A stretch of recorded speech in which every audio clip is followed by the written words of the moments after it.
Entering the Mayo Experience. Mayo Experience. Mayo Experience. Mayo Experience. Experience. Welcome to the Pat Mayo Experience, presented by DraftKings. Week 17 picks against the spread. SUPERLOCKS, yes, they're back. Maybe I can finally win one.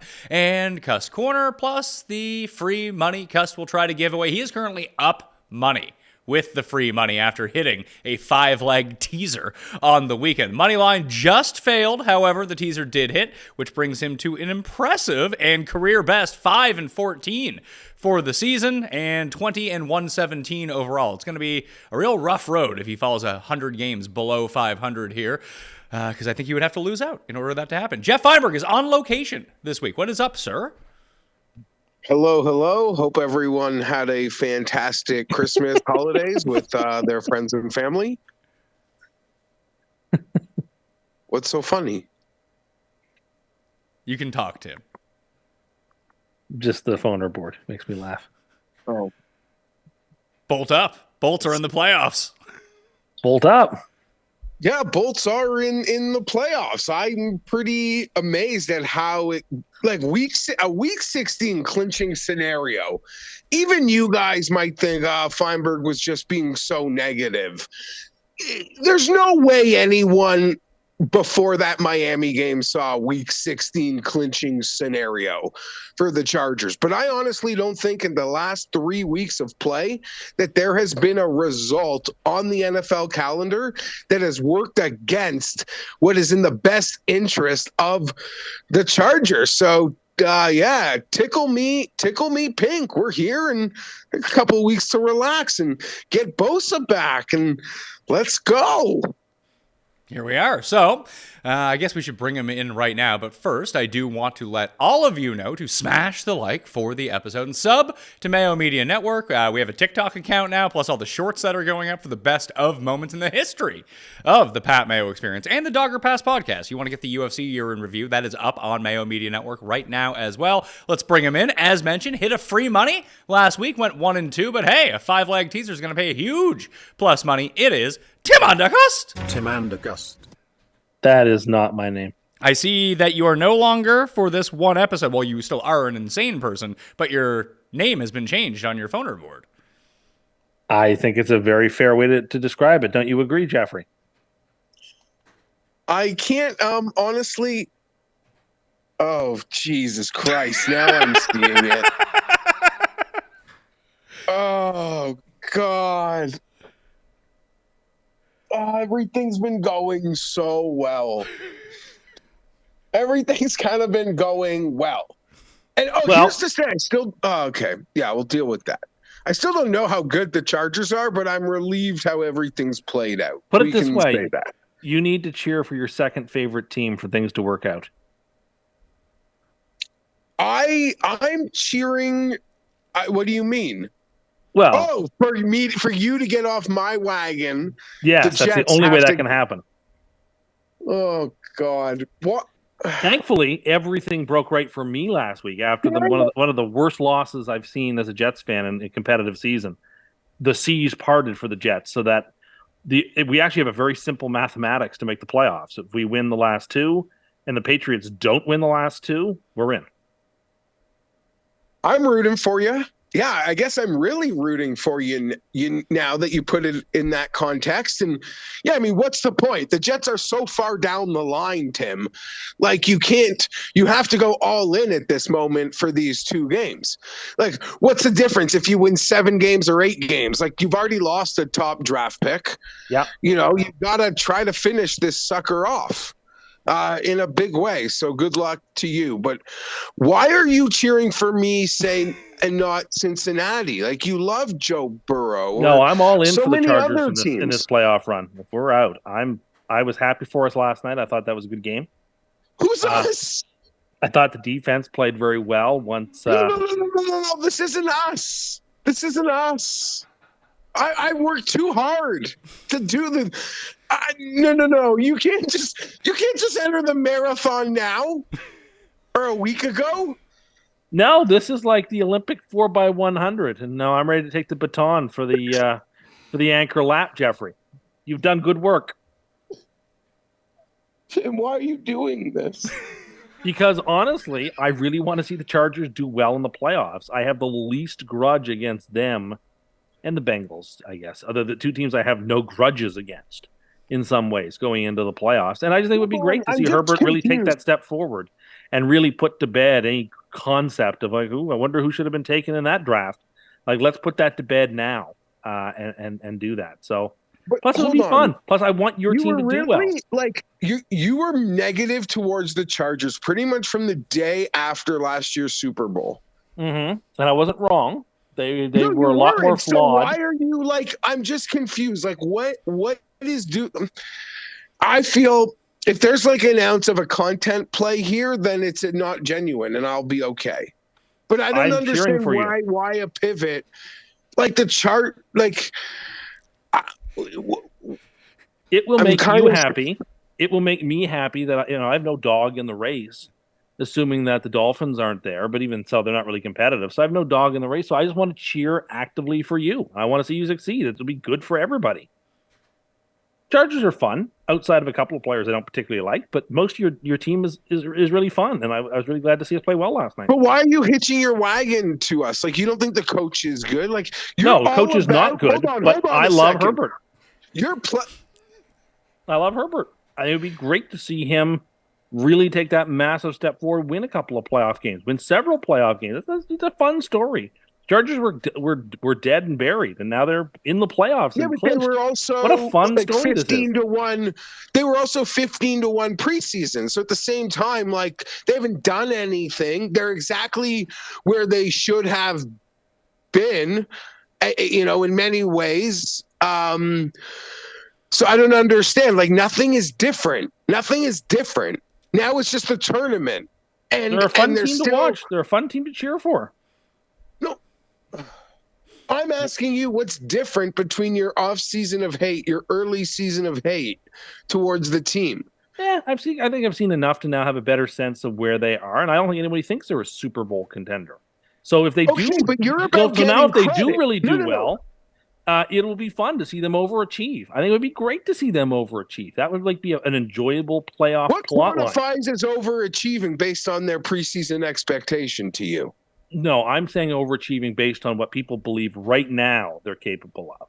If they went to the AFC title game or better, that's overachieving for this franchise. And I'm cheering for that. I think that would be fun. It'd be nice to see after last year where Burrow made his assertion from that 2020 QB draft. It'd be nice to see if Herbert does that, goes toe-to-toe with all these great quarterbacks and these great teams in the AFC and asserts himself. That's a really fun NFL storyline, and I'm here for it. And the Chargers have had very little playoff success over the last 25 years, so why not them? That'd be really fun.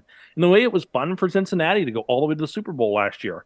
I think it'd be really fun to see the Chargers make that kind of run. I'm here to support it.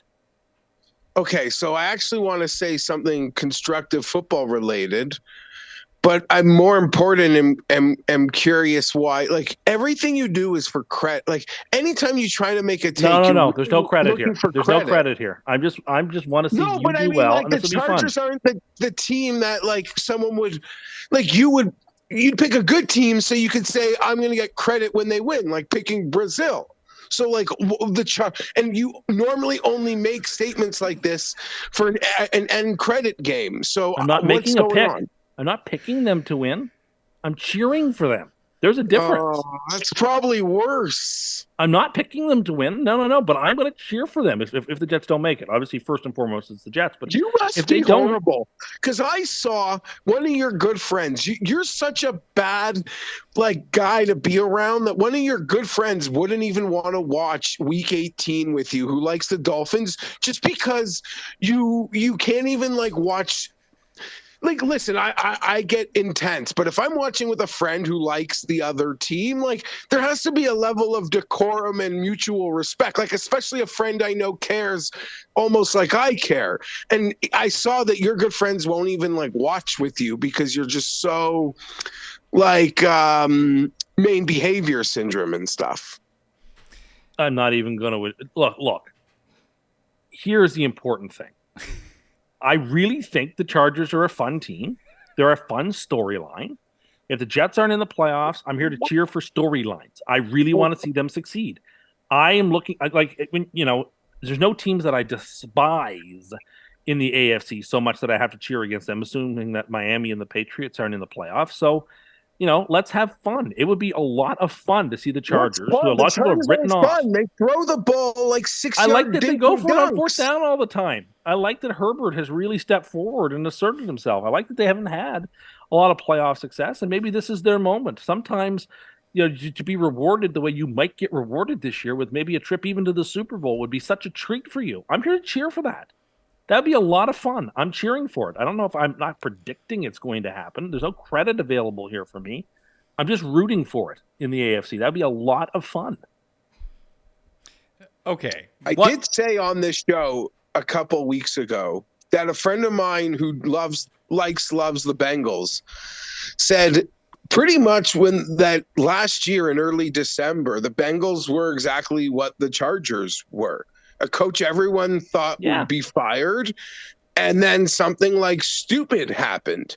They had the same record, and but we're not. Like last night, if Joe Burrow was the quarterback of the Chargers, sorry, that's not a fair statement. If the Bengals played the Colts last night, it's probably like 38-3, not 20-3. Maybe did you watch the Bengals down instantly? Did you watch the Bengals on Saturday evening? They decided not even to play football in the second half and probably should have lost the ball game. So I don't know. None of these teams are unbeatable, and the Chargers have a weapon as good as anybody else's. And they're getting healthy, and they're a fun team to cheer for. And so let's go. Bolt up. This will be fun. Go Jets. Go Jets. Oh, look, obviously, first and foremost, go Jets. But that friend doesn't want to watch the game with me because I'll be excited. But if the Dolphins were beating the Jets, he'd have so much fun. No. Yes, No. Hold on. It is my show. I haven't spoken in 10 minutes, so I'm going to jump back in here. So the point is if the Jets win, you are unbearable to be around. It's absolutely horrendous. I knew you're doing the Jet thing. You're doing like your little can kicks throughout the room, celebrating like a crazy person. It's pretty funny. I wouldn't want my team to be losing to that, and I'd be like, oh, shit, this sucks. Or if anything goes wrong at any point during the game, you are such a fucking sad sack. It's not fun to be around you. It sucks all the fun out of the room. I think that, like I said in the thread that was captured, I understand how people would say that based on past behavior, but I really feel like I've moved on. You were having a fucking meltdown on Thursday night. No, I wasn't having a meltdown. I was upset and annoyed, and then I just couldn't understand why the quarterback wasn't being changed to the point where I felt so bad for the kid. I was like, this is terrible. Get him out. Protect him. This is awful. It was a range of emotions. I also didn't expect that every single thing in the world was going to break right for me on Saturday and Sunday for my team to be in no worse position than it was starting that day. So, yeah, a lot of things came out. Just like how Geoff gave up on his team in week 3. I guess I gave up on my team in last week only to find out that my team and Geoff's team, which is my adopted team for the playoffs, are in better shape than I expected. I did find it funny that people were like, man, look how good Strevler is. That guy fucking sucked. Yeah, he missed a wide open touchdown to Uzama, who fell down, but got the Bronx cheer because at least he was completing passes. In week 3, I came on this show and gave up on the year. Yes, hold on. Let me say, I said I no longer believe. I'm happy about what's happened, but week 3, I didn't believe that I can get excited that we can win the Super Bowl. And I don't know that has changed unless Bosa and Rashawn Slater are on the field. And if James plays a full game without being ejected for headhunting. That was bad. But I don't know. Does he have a people were telling me he's like the dirtiest football player. I must miss it. Would you say he's replaced Rodney Harrison in the Chargers' defensive backfield? I don't know. I think that if you're talking about the dirtiest player in the league, the new guy has to be Mac Jones, doesn't it? Does seem like that. Yeah, I don't know. I mean, maybe I missed the tweets, but I like to defend it. I've never seen Derwin called one of the dirtiest players in football in totality outside of that hit. And then last night there was a lot of see, I told you he's one of the dirtiest players in football. I didn't see a I lot of guess that. I I mean, missed that. he doesn't play enough to really earn that moniker. Thanks, Tim. So is this what we're going to get? That Tim is saying that Derwin James is going to play all of the playoff games, so the Chargers are setting up to be like that Colts team where Bob Sanders finally played 4 games in a row and they won the Super Bowl? The Chargers have as good a chance as anybody to make the Super Bowl if they're in the tournament, and they're in the tournament. They have a good chance as anybody. Well, and when you say as good a chance as anyone, I'm looking at these Super Bowl odds right now to win the Super Bowl by percentages. They have a 1% chance to win the Super Bowl, whereas someone like the Eagles have a 22% chance. So I wouldn't say those are equal. And you're not going to get 100-1 odds on them. If someone gave you 100-1 odds on the Chargers to win the Super Bowl, you say that's tremendous value. For the Chargers to win the Super Bowl, or anyone in the Chargers spot, they would have to essentially probably beat Lamar and then 2 of Allen, Burrow, and Mahomes in 3 straight weeks. Or they have to be inside track at the 5 seed. So then they get basically a layup against Jacksonville or Tennessee. No, yes, they're significantly better at every position. They'll be fine. And then you have to go either to Cincinnati. Then you probably go to Cincinnati. Or Buffalo, or the KC. Games. All teams are good better than. You're making me sad. It's supposed to be a happy day for me. You've made me upset. So let's do games. Okay, let's recap last week. Let's see here. The coin won the week again. The coin is running away with this at this point. 10-5-1 to push its record to 123 and 112. I lost the week at 7-8-1. It looks like I didn't update Cust's numbers here, so I should probably end up doing that at some point. Cust, you were 9-6-1, so was Geoff. So Geoff is in second place at 120 and 115, 5 games above. I'm 1 game above, and I have to calculate whatever the hell it is you did last week in terms of overall record. I'll get to that by the end of the show, but I still believe you're just behind me by 2 games. So it's not a huge spread. It's like a 7-game spread with 2 weeks to go. It means it's still anyone's game. Geoff and I both stupidly took the Titans last week as our super lock. That lost. Tim took the Arizona Cardinals, that won, pushing him back into the lead at 12-4 on SuperLocks this year, 1 game above. I can win it this week.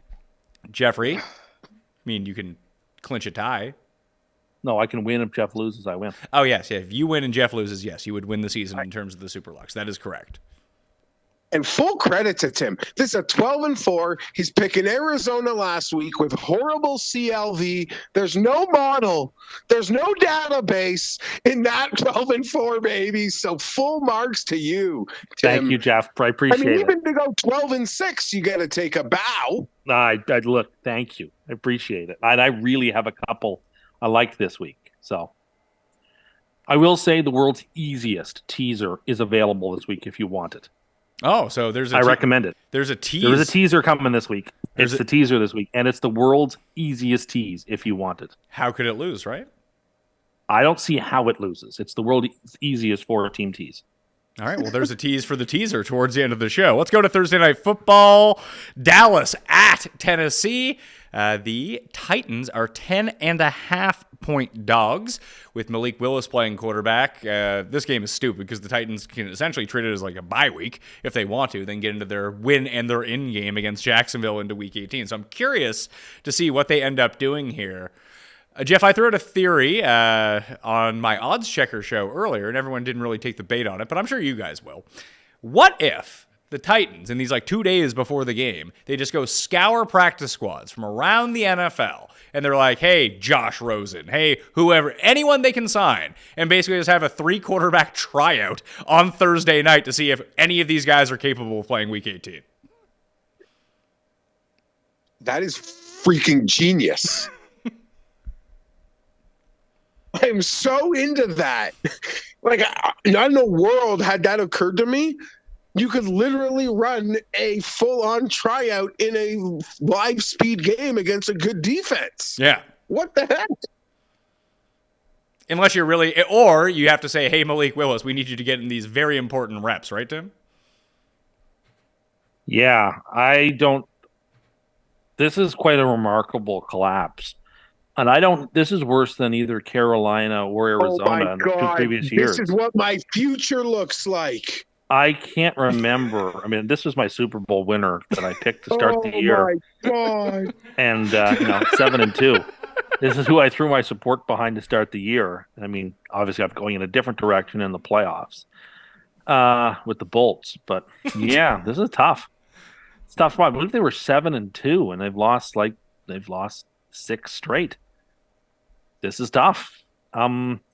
It's too many points in a game that neither team. I mean, Dallas needs to win, but Dallas doesn't have to do that much just to keep pace with the Eagles. It's actually quite a disadvantage for them to have to play on Thursday. Anyway, it's too many points. 10.5 is too many points. 10 is probably the right number. Very hesitatingly, there's no tease, there's no money here. Just very hesitatingly, I would take the Titans.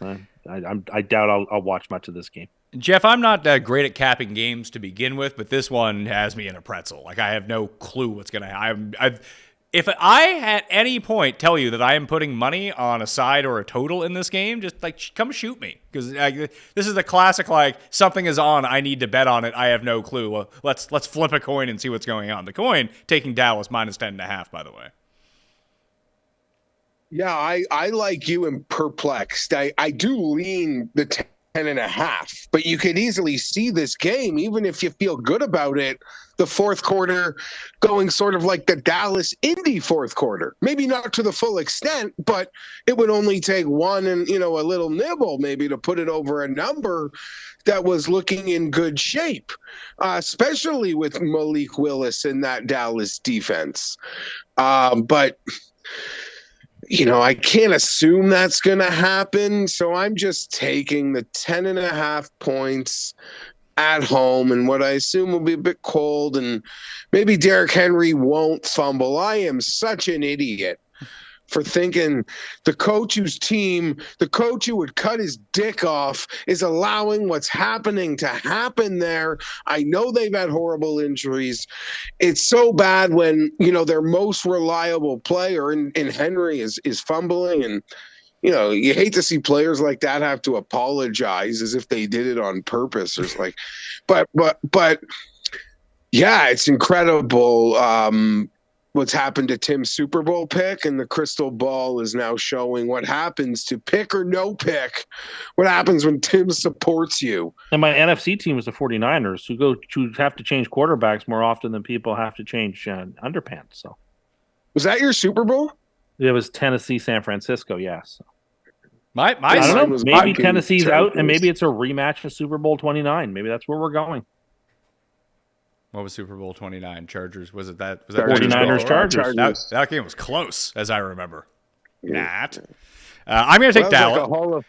I'm going to take Dallas in this game, because I don't even know if Derrick Henry is going to play. They might just sit him and be get yourself right. If you're going to take Tennessee and the points in this game, you have to parlay it with the under, right? There's no way this game goes over 40.5 and Tennessee covers. Okay. Does seem unlikely. And you know what, Pat? For a game I am so undecided in, I'm actually going to flip-flop on the first game of the show, because there's no way this thing goes off at 10 and 10.5 once Tennessee really shows who they're not going to play. So I'll just take the what I assume will be some closing line value, I guess, and give me the Cowboys. All right. Let's jump to Monday Night Football. Bills at Bengals. The spread is Bills by 1.5 in Cincinnati. 49.5 is the over-under.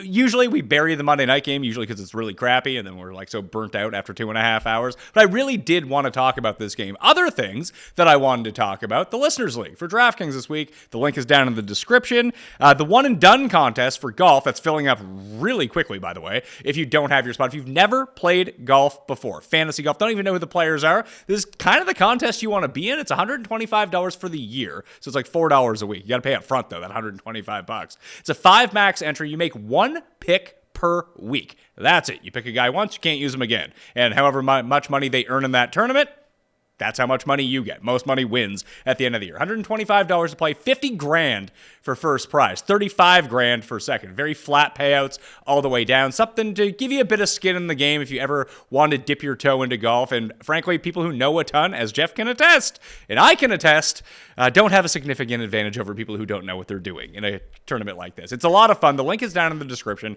or just go to fantasygolfchampionships.com. And I will be giving one of you a free entry into it What you got to do is get yourself a spot already and then show me that you're entered. That will enter you in a draw for another entry. You can have up to 5. So screenshot me that you have at least one. That gives you a ballot in the draw. So go do that right now. I should probably be giving that away maybe on 2-week show, next week show, maybe the first golf show of the year in terms of the Tournament of Champions. And is anyone, Jeff, you ever been to Cabo? No. All right, I'm going to Cabo with my wife. I want to know where to stay. So Awesome. People hit me up with that, all right? Cincinnati. Tim, why do you love Cincinnati? Well, when are you going? April. I was going to say, like, isn't Cabo the place where, like, all the football players are going to be that aren't in the playoffs pretty much in 2 weeks? Yeah, I still have to work, though. I'm going after the Masters. Good. That sounds... So you'll see Xavier Howard there. You'll see Tyreek Hill there. You see all those guys there. Well, you already cursed, and also you already scrambled Tua's brains. Why don't you leave him alone? I need Tua to play this week. He's not going to play this week. I really need him to play this week. Hey, he's after his 3rd concussion. Don't think he's playing this week, pal. I really need the Dolphins to win this week. Has there ever been a player that you literally felt could maybe have legit reason to sue his team? Tyrod Taylor. Yeah, Tyrod Taylor. Oh, oops. And that is ongoing. That is ongoing lawsuit. Yeah, and clearly seems like another undiagnosed concussion. But we'll get there when we get there because Pat moved up Monday Night Football. So yeah, here we are. So Tim, you love Cincinnati here, I'm guessing. I don't love them, but I think the value is on them. I think they probably should be 2-point favorites. I think these teams are kind of equal. And I don't see why Buffalo should be laying 1.5 in this game. I wonder if the Bengals had played better in the second half against the Patriots, would they be favored? I don't know. Like, seems like the line seems strange to me. I can't figure it out. If we had been guessing it on Saturday night on the live show, I would have picked Cincinnati by 2 or 2.5. And so this still perplexes me. I mean, it's close enough that the spread, I guess, doesn't matter a whole lot. You just pick what side you think is going to win, and that's fine. I don't know. Buffalo played really well against the Bears after a sort of a choppy start. They really asserted themselves, whereas the Bengals were all over New England early, and then just completely, sort of self-imploded until Ramondre fumbled, which leaves a pretty sour taste in your mouth. But it's a tough call. I think there's really little between the quarterbacks, little between the teams. I think it's a very close game. I'll take the Bengals because they're at home, and that's kind of it. I'm not in love with either team. I think good chance we'll see this game again come January, and whoever's at home is probably going to win that game. So give me the Bengals in this game. I am going to take the Bills, Jeffrey. This is a very critical game for Buffalo. They win, and they're good to go with their first-round bye and home field all throughout the playoffs. They lose.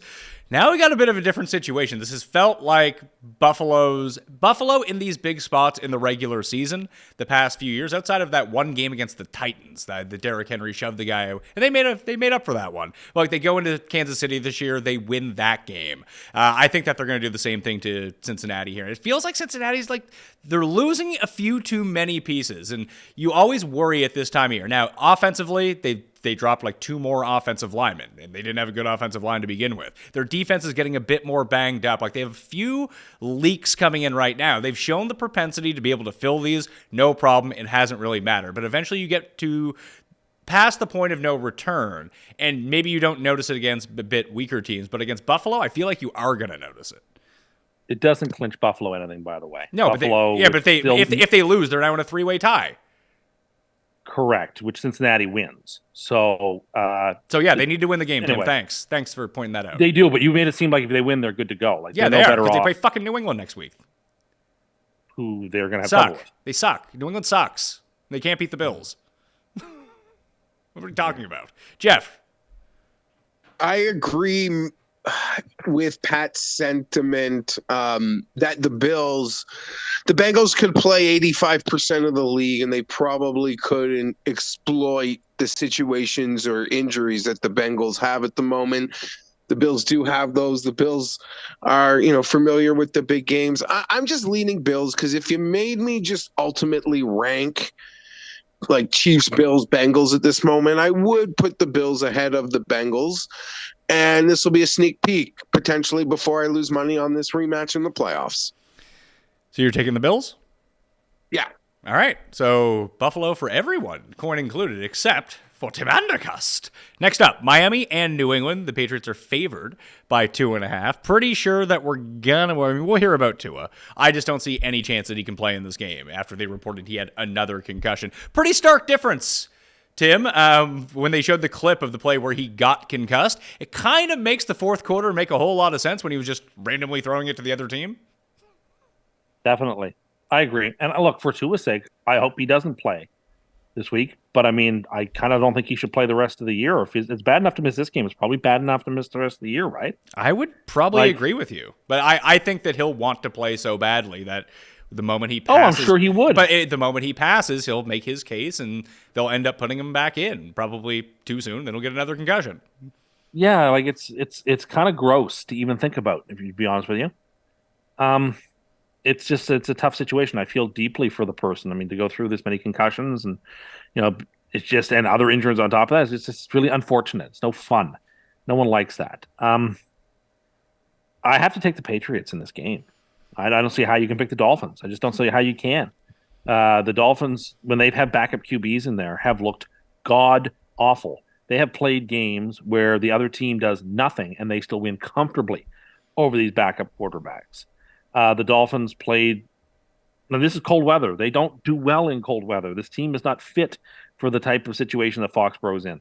Like, the Patriots have their destiny in their hands. The Patriots win the last 2 games of the season. They make the playoffs. This is. I just think with the backup QB here, I got to take the Patriots.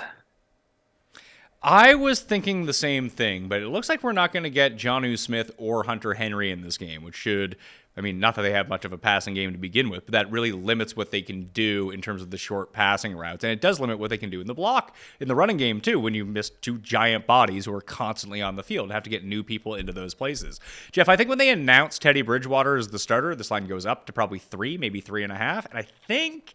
Listen, the Patriots find a way to lose every single week. If they're favorites, I just want to bet against them. So I'll take Miami. I think I kind of agree with Tim. Miami kind of feels unbettable in New England with a backup quarterback. Even with, this would probably be 2 teams that you'd probably might be looking to fade if they weren't playing each other. Also, to piggyback on Tim's point, and coming from Tim, it means a lot, and coming from me, it should mean a little less because there's no keeping up with him. But yeah, I feel horribly for Tua. Like you do. It's easy sometimes to make low-hanging fruit jokes. The guy loves football, would die for football, and he can't catch a break. Part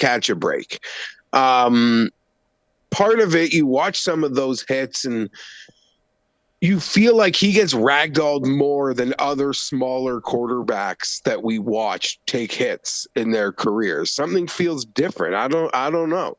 These D linemen, they whip him in ways that the other smaller quarterbacks seemingly are able to brace themselves better.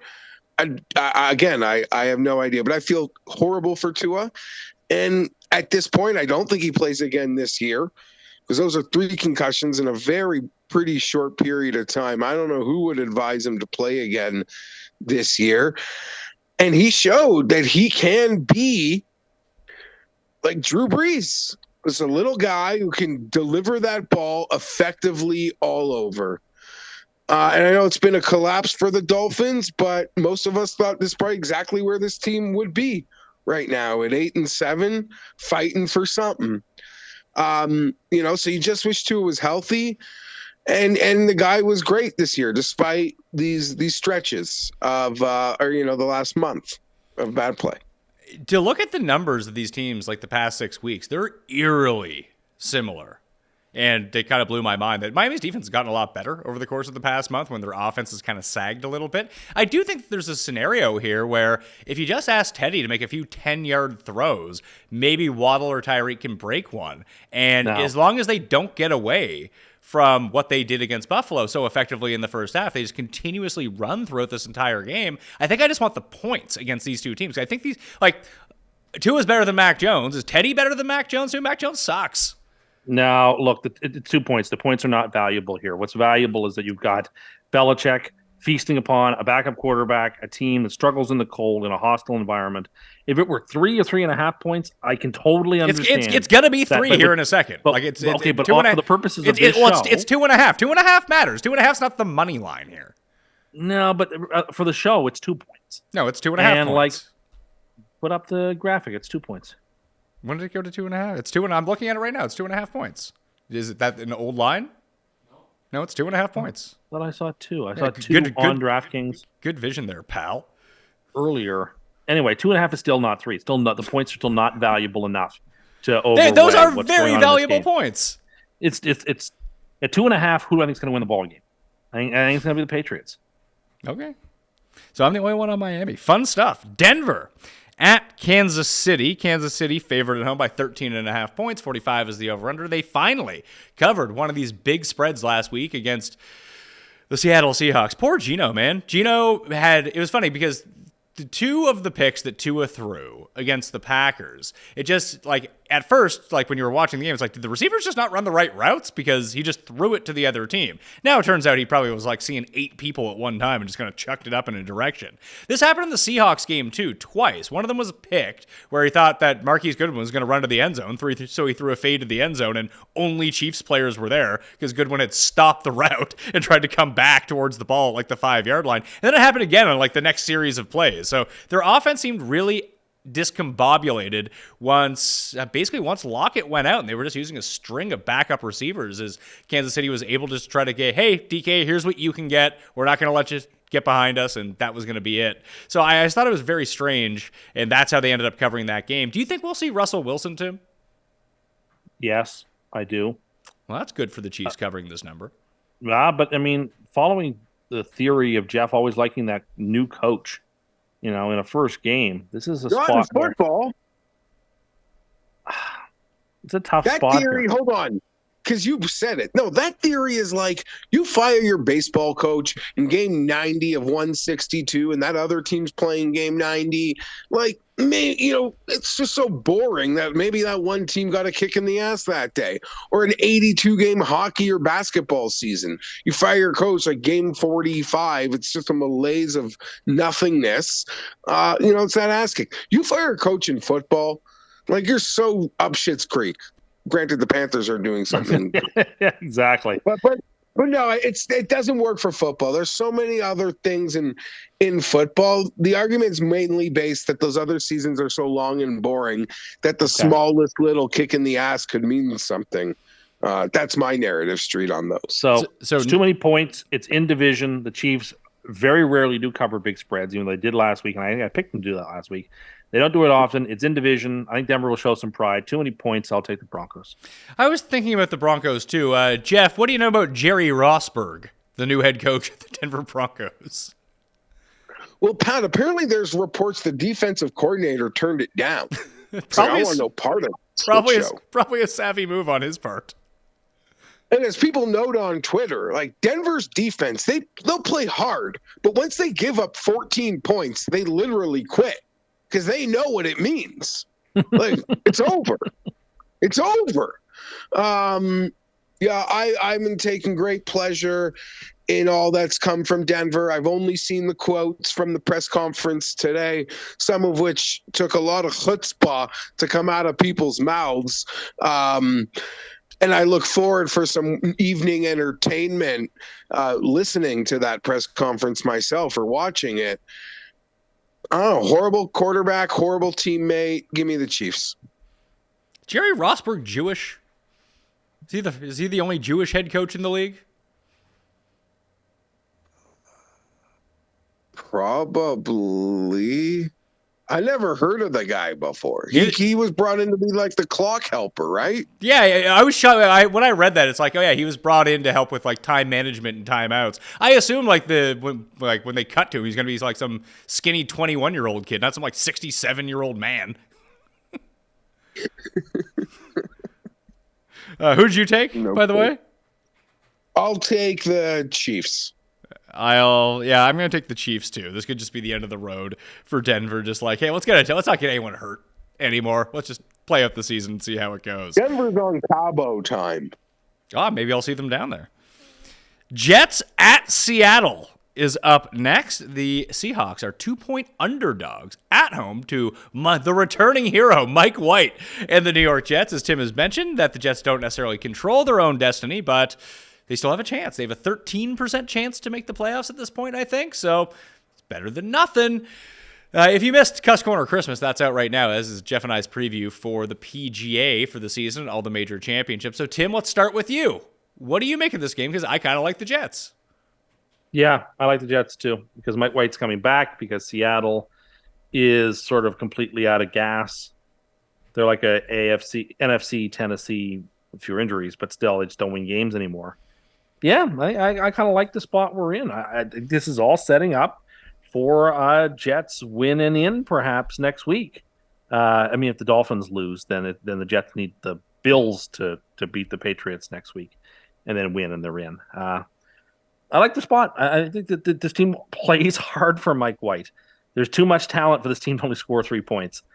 I don't love going to Seattle, but we had the mini bye, so we're a little bit rested up. We should, if the Chiefs can play great defense against them, I think we should play even better defense against them.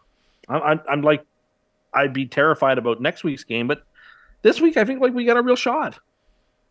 Yeah, especially with how banged up Seattle's offense is. Like, Ken Walker looked pretty good against the Chiefs. Like, he had some good numbers, but he didn't look quite like his explosive self. DK got banged up in that game. Probably no Lockett. I think Marquise Goodwin was playing with a broken wrist at some point last week. They were using Penny Hart. Travis Homer goes down.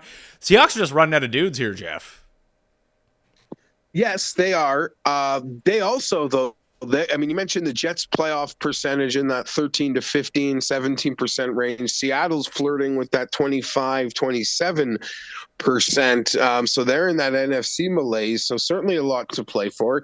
I don't know, Tim, did you catch this week it must have been yesterday, they asked Carroll about Gino's revenge game? And he almost, in like amazing Carroll fashion, he's like, screw Gino. This is my revenge game. He fired me too. I didn't see that. And really, he's played the Jets several times since then. I don't know how many times you get to have a revenge game, but okay. Every time. All right. I don't think it's a layup by any means. It's the Jets team on the road that doesn't always play the smartest football, but Mike White's healthy and ready to go. He's going to push the ball down the field. They're going to have opportunities, and I think they should win the game. So, Geoff, who are you taking? I'm on the Jets. Let's make it a party. I'm here for the Jets. Let's go on a ride. The locker room is galvanized when Mike White plays. I know it's like said a lot, but he makes the easy plays. And with the Jets defense, that's what you need. You just need the quarterback that makes the easy plays look easy, complete them, and they're fine. So give me Mike White. Jets off the mat. Rounded Jets, except for the coin going with Seattle at home. New Orleans and Philadelphia. The Eagles with, I'm guessing, Gardner Minshew. I haven't heard if Hurts is ruled out yet or not. Are 7-point favorites at home against the Saints. I thought with the Saints win last week that they would have higher percentage to make the playoffs, but it's only 2%. So I'm not too concerned about the Saints here. Saints are still really bad, as it turns out. And the Eagles, Miles Sanders doesn't put the ball on the ground. They beat Dallas with a backup quarterback. I think they're fine with Gardner Minshew, especially against a low-rent team like the Saints right now. It's going to be tough to run on the Saints, granted, as they've gotten most of their guys back in terms of stopping the run, but I thought that Gardner Minshew looked very comfortable chucking the ball all around. He was moving well in and out of the pocket. No Lane Johnson. Pretty scary stuff for the long-term outlook for this team, but against a lowly team like the Saints, I am going to take the -7, Geoff. I'm with you on that. The Saints, the dream is dead. Even though the standings would indicate there could be a sliver there, the dream feels dead, especially after the Tampa Bay victory on Monday night. Eagles, awful loss. They just need one win so they can then take they can take a break week 18, and that is priority A. They'll win, they'll cover. Yeah, Tim, when I was looking at it, I don't think that the Eagles want to. I mean, obviously they don't want to lose this game, but to lose this game and then have to play a division game, especially if Dallas ends up winning, it's just like, oh my god, what are we doing here? We had the NFC and bye sewn up. Now we have to. Who do they play in the final week? The Giants or the Commanders? The Giants. They play the Giants. Yeah, like that's not fun. You don't want to do that. No, you'd like to win this game, wrap up everything, and be able to treat Week 18 as a rest week before you go into your bye. I agree. The Eagles are the first leg of the freest teaser. We ring in the new year with the freest teaser imaginable. We're teasing the Eagles down to 1 here. I love them in this game too. Yeah. All right, so round of Philly. So bet New Orleans on the money line at plus 270 is probably how this works. When any show all picks the same team, just bet the other way. Guaranteed to be a winner, as it turns out. Carolina and Tampa Bay, 2 teams so bad, Tim, that they didn't even want to flex this into Sunday night. How could you? How could you? They already had to deal with Tom Brady on Sunday night last week, and that game was unwatchable. Oh, my God, that was horrible. Like, the Buccaneers are a talent-free team. That's what you got to know. They don't have skill. I love Carolina here. Give me the Panthers. I expect them to win the ball game. It's that simple. They're better at almost everything. Than Tampa. Tampa's trash. A trash team. Give me Carolina.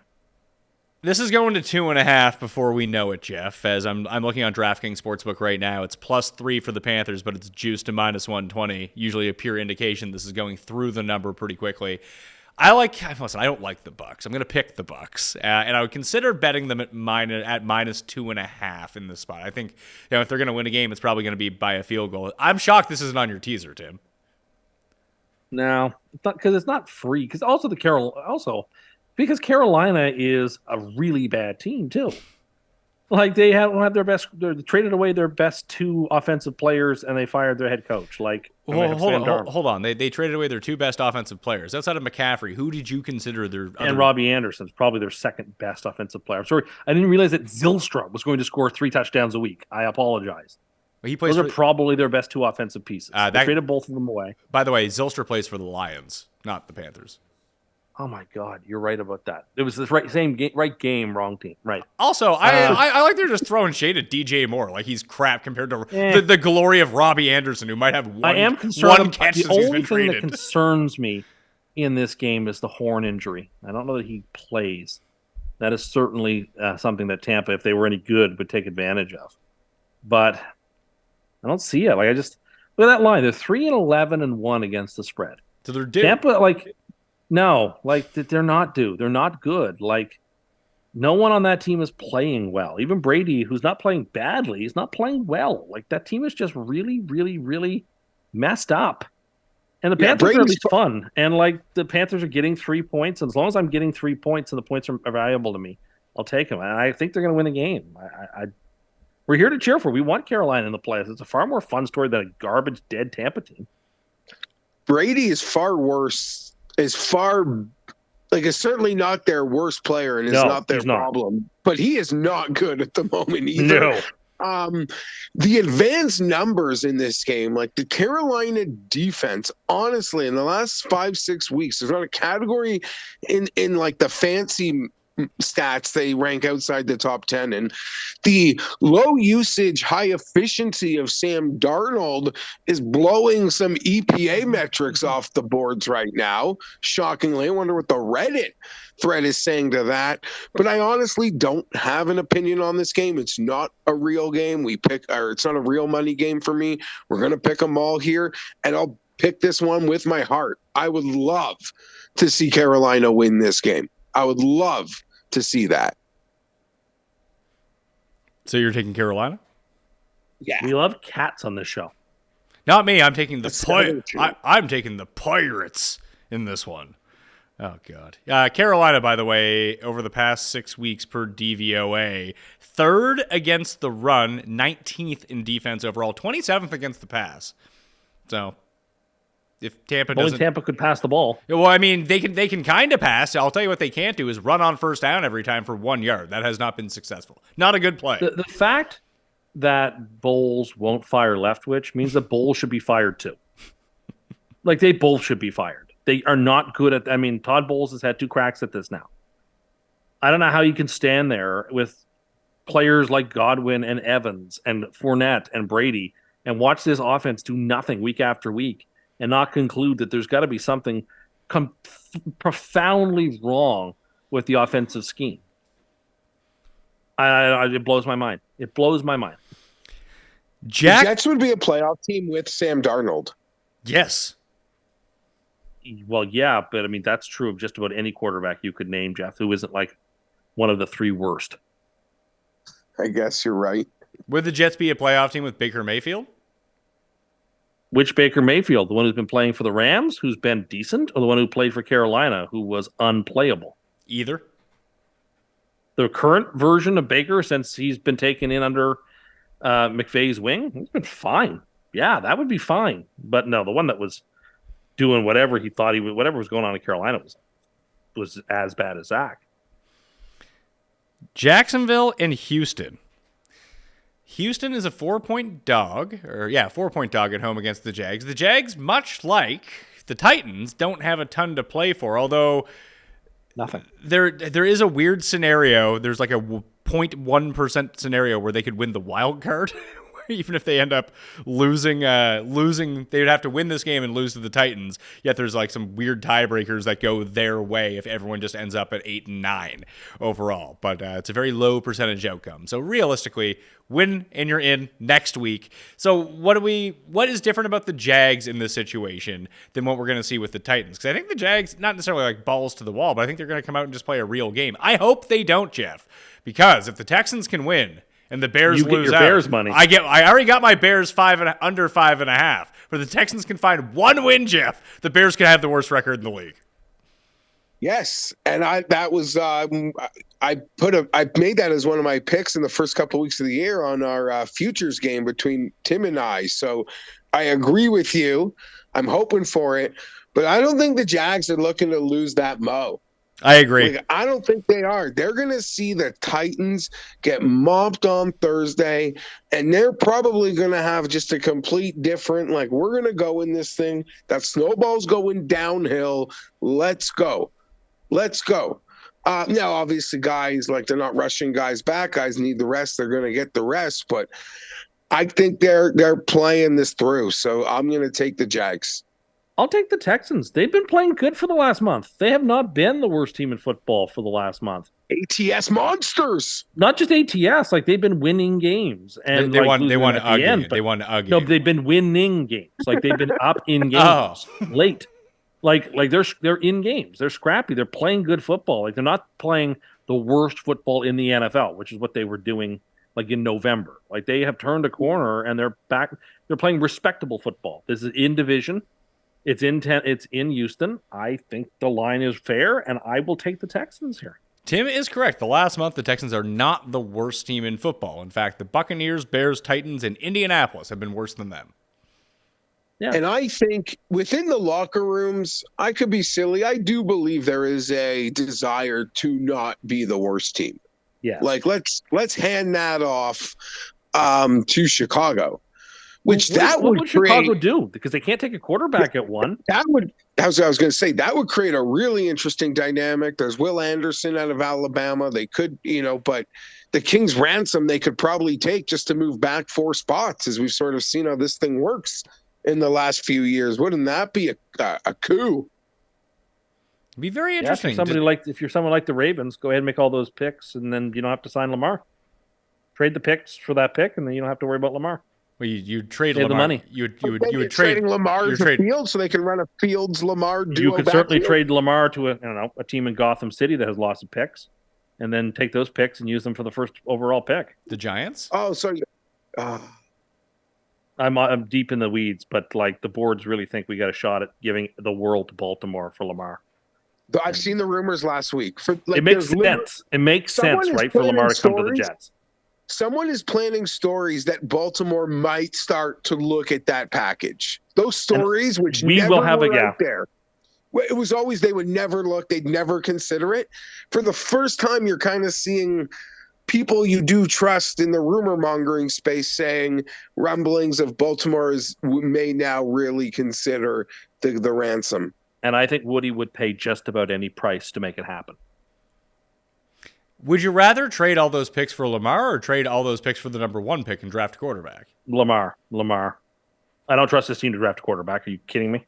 Are you kidding me? Are you nuts? Give me Lamar, and I'm probably going to win the Super Bowl in the next 3 years. Okay. Next game up. Oh, this is an afternoon game, a late afternoon game. We have the Rams at the Chargers, the battle of LA, Geoff. Flexed out of prime time. Chargers are 6.5-point favorites. I can't put my finger on this one. I feel like I really want to take the Chargers minus 6.5. No, that's what I'm going to do. I'm going to take the Chargers minus 6.5. I think the Rams are, if they hadn't blown out Denver on Christmas Day and everyone was just like, oh my God, what happened to Russell Wilson? Wouldn't this line be like 9? Yeah, maybe. I mean, I think a lot of people left last night's game, even though it was a 17-3 victory, kind of always wanting more from the Chargers, which, even myself, I think is fair. I will say, in never having experienced the Staley situation like this, I think they go Sunday's an all-out game. And then the week 18 at Denver in probably cold weather, that's the game that no one plays. But I think we don't want to go in the playoffs losing 2 in a row. It would be common sense to really rest week 18. So I do feel we're not going to try to stop the winning streak this week at all. So Chargers full mo. Let's lay the points. Also, hold up. They're the second part of the freest of free money teases. Tease them down to a half point. I like the teaser so far, though, as much as I can't. I'm telling you, it's the freest teaser I've seen all year. Las Vegas is giving the listeners money if they'd like it. You should have put Carolina on this at +9. I'm telling you. I just can see things becoming like 31-21 or something blowing up on me there. I just don't want to. I have a good one here. I don't need to add anything to it. Okay, what were you gonna say, Geoff? No, I want to let the teaser play out before I make a comment on what I expect. But Tim thinks he's handing people over some shrewd advice by taking 2 touchdown favorites to pick'ems. Yeah, it's never lost in the history of mankind. So I don't see why it would start this week.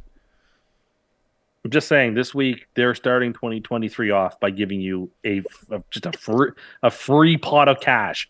If you have the courage to click bet on there, you get it for free. That's all you got to do. Derwin, it's more free money. It's more free money than those competitions where Russell Wilson has to throw over 0.5 yards to win your prop. How much are you betting on this? I already have it lined up. So nothing. $0. No, I'm going to be wagering on that. I am going to be wagering on that. Oh no, you're going to make your first bet ever and lose? I'm going to be. I found some passwords, so I'm going to be betting on this. Oh, I found some passwords. Here we go. All right. Did you open it? They were stuck to the back page of your notebook, of your journal? No, I don't do what Cam does, but I have had them saved on a digital sticky note. Tim, I am halfway through your Christmas show, and I've never heard anyone call oatmeal. We're going to talk about that comment that you made. I want to ask you a question about that. Okay, I don't know why. When we get to the mini, I have a couple of. I have a hodgepodge for that. So. The Raiders are shutting Denzel Perriman down for the year, Geoff. Unfortunate. But did you know that when Derwin James was on the field on Monday night, the Chargers gave up 3 points? When he was not on the field, they gave up 0 points. And he's probably not going to play this week because he has a concussion now. Yes, he's probably not going to play this week. I saw someone who did the research say the average day is 9 days for players this year in protocol. It's already a short week for the Chargers. We're probably not going to – we might not see Derwin, I guess, till the playoffs. So hopefully nothing bad happens to him. Well, you did throw us out the Chargers' defensive metrics ever since they got rid of Crooked Tillery.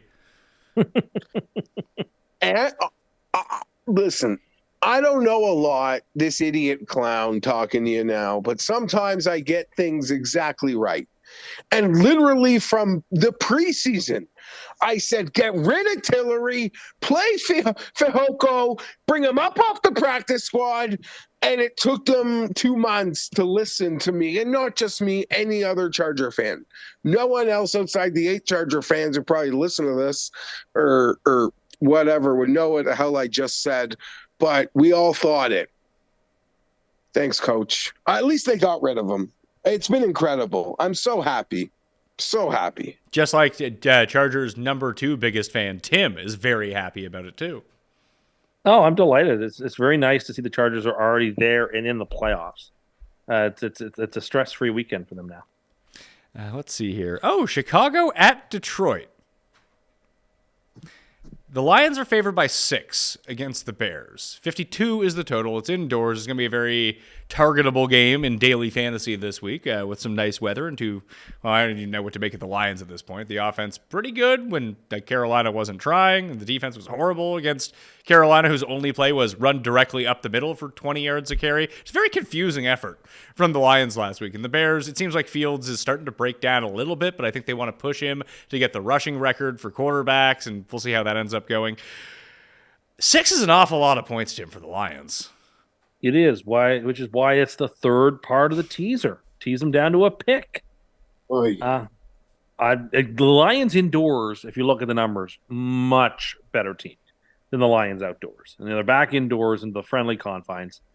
But it's a good spot for them. It is a lot of points. We're talking about just like now we have to pick the regular spread. Sure is a lot of points. It almost might be a really great Fienberg game where the Bears will cover and the Lions will win. I'm very torn on that. I will take Detroit. I think they win by a touchdown.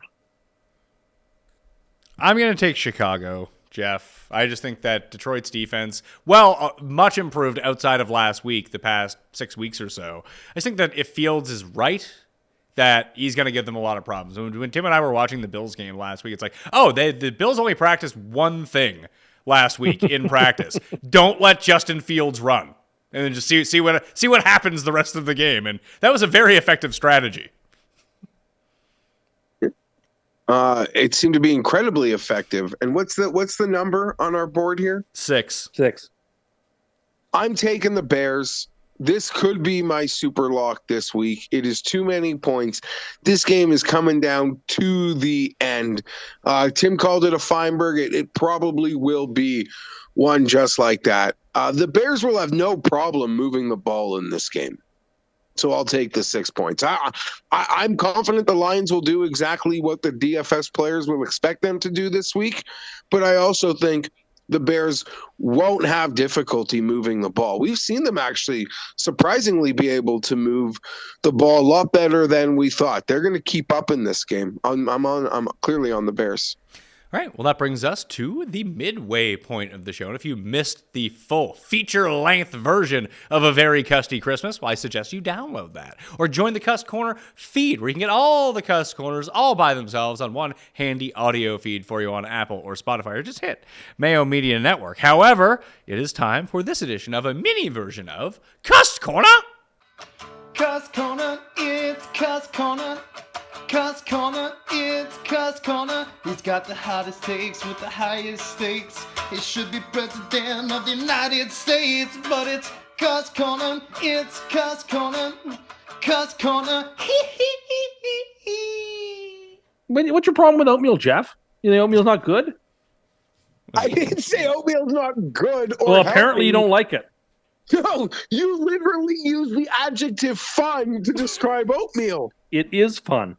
No, it isn't. If you chop up the various fruits and nuts and put your brown sugar and your honey and your syrup on it, Listen, it's a lot of fun. Geoff, when you get to Playing the video games is fun. Jeff, when you get to the point of your Playing life, outside with your friends is fun. Like, what do you mean fun? listen, when you get to the stage of life where you have to take your teeth out to eat, oatmeal, pretty fun, I suppose. Oh, stop it. Look, there are days if I know I'm having oatmeal for breakfast, like that type of oatmeal for breakfast in the morning, I want to be asleep immediately so I can get up and have that oatmeal right away. I'm not even exaggerating. It's a lot of fun. Like, what a thing to look forward to. Like, it's just a symphony of flavors.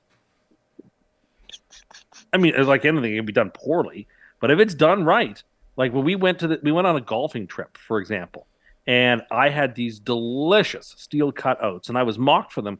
They were the most delicious breakfast that you've ever had. Most delicious. full of these fresh fruits and syrup. It's delicious. It's healthy. It sticks to your ribs. You realize that if you add syrup to it, it's no longer healthy, right? Well, no, and it is healthy, and I'll tell you why. Oh, it's yeah. because it fills you up, and it. you don't have interest in eating for quite a while afterwards. Most It satiates. food should do that to you in general if you eat to the point where you're full. Well, but no, I'm sorry. You told me I shouldn't be eating until I feel full. Yeah, you're backtracking. Now, I'm saying that to 99.9% of the population. You don't know how to do that. You don't know when you're full, and you just keep eating. I only know when I'm full when it's too late. Yes. That's why I told you to stop. Everything you said there, we went on a little rant about it being healthy and nutritious and good for you. It is. Even if you want to go as far as to call it delicious, I don't agree, but I won't make fun of you for it. Well, you've never had good oatmeal then. Calling it fun, it's like going like swimming it's exciting. is fun. No, Like, it's exciting. Like going on a water slide is fun. Some water slides. Tim seems like he'd be terrified of water slides. No, I'm not. I'm not. Are you sure? I don't like the super steep ones. But Why? a regular water slide, don't want to fall out. Do you think that's a big problem for you? You have good inertia. I'm always afraid of that. But no, look, they are fun. I don't understand the criticism of oatmeal. I think it's a delicious, healthy breakfast. Like, oatmeal is something you start to eat when you, like, develop health problems. That's not true. It's like, oh, my cholesterol's high. I guess I got to eat oatmeal in the morning. Now I can't have bacon anymore. No Well, one is perhaps some making people- fun of oatmeal by You saying are. oatmeal is not fun. No. I'm just saying it fun. Like, in What? the context of how many steps you take a day, I guess oatmeal ends up being fun.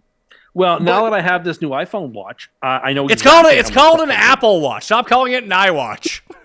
or whatever.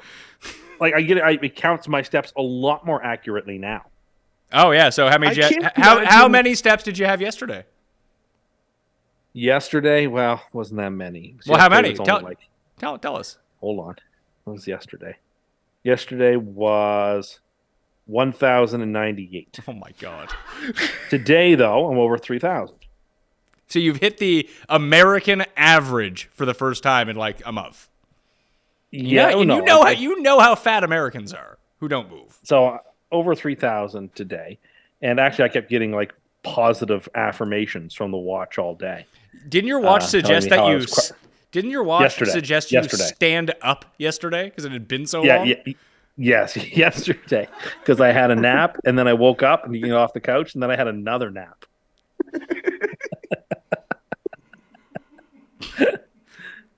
But then, it was a busy day and I had another turkey dinner and Boxing Day stuff, and so.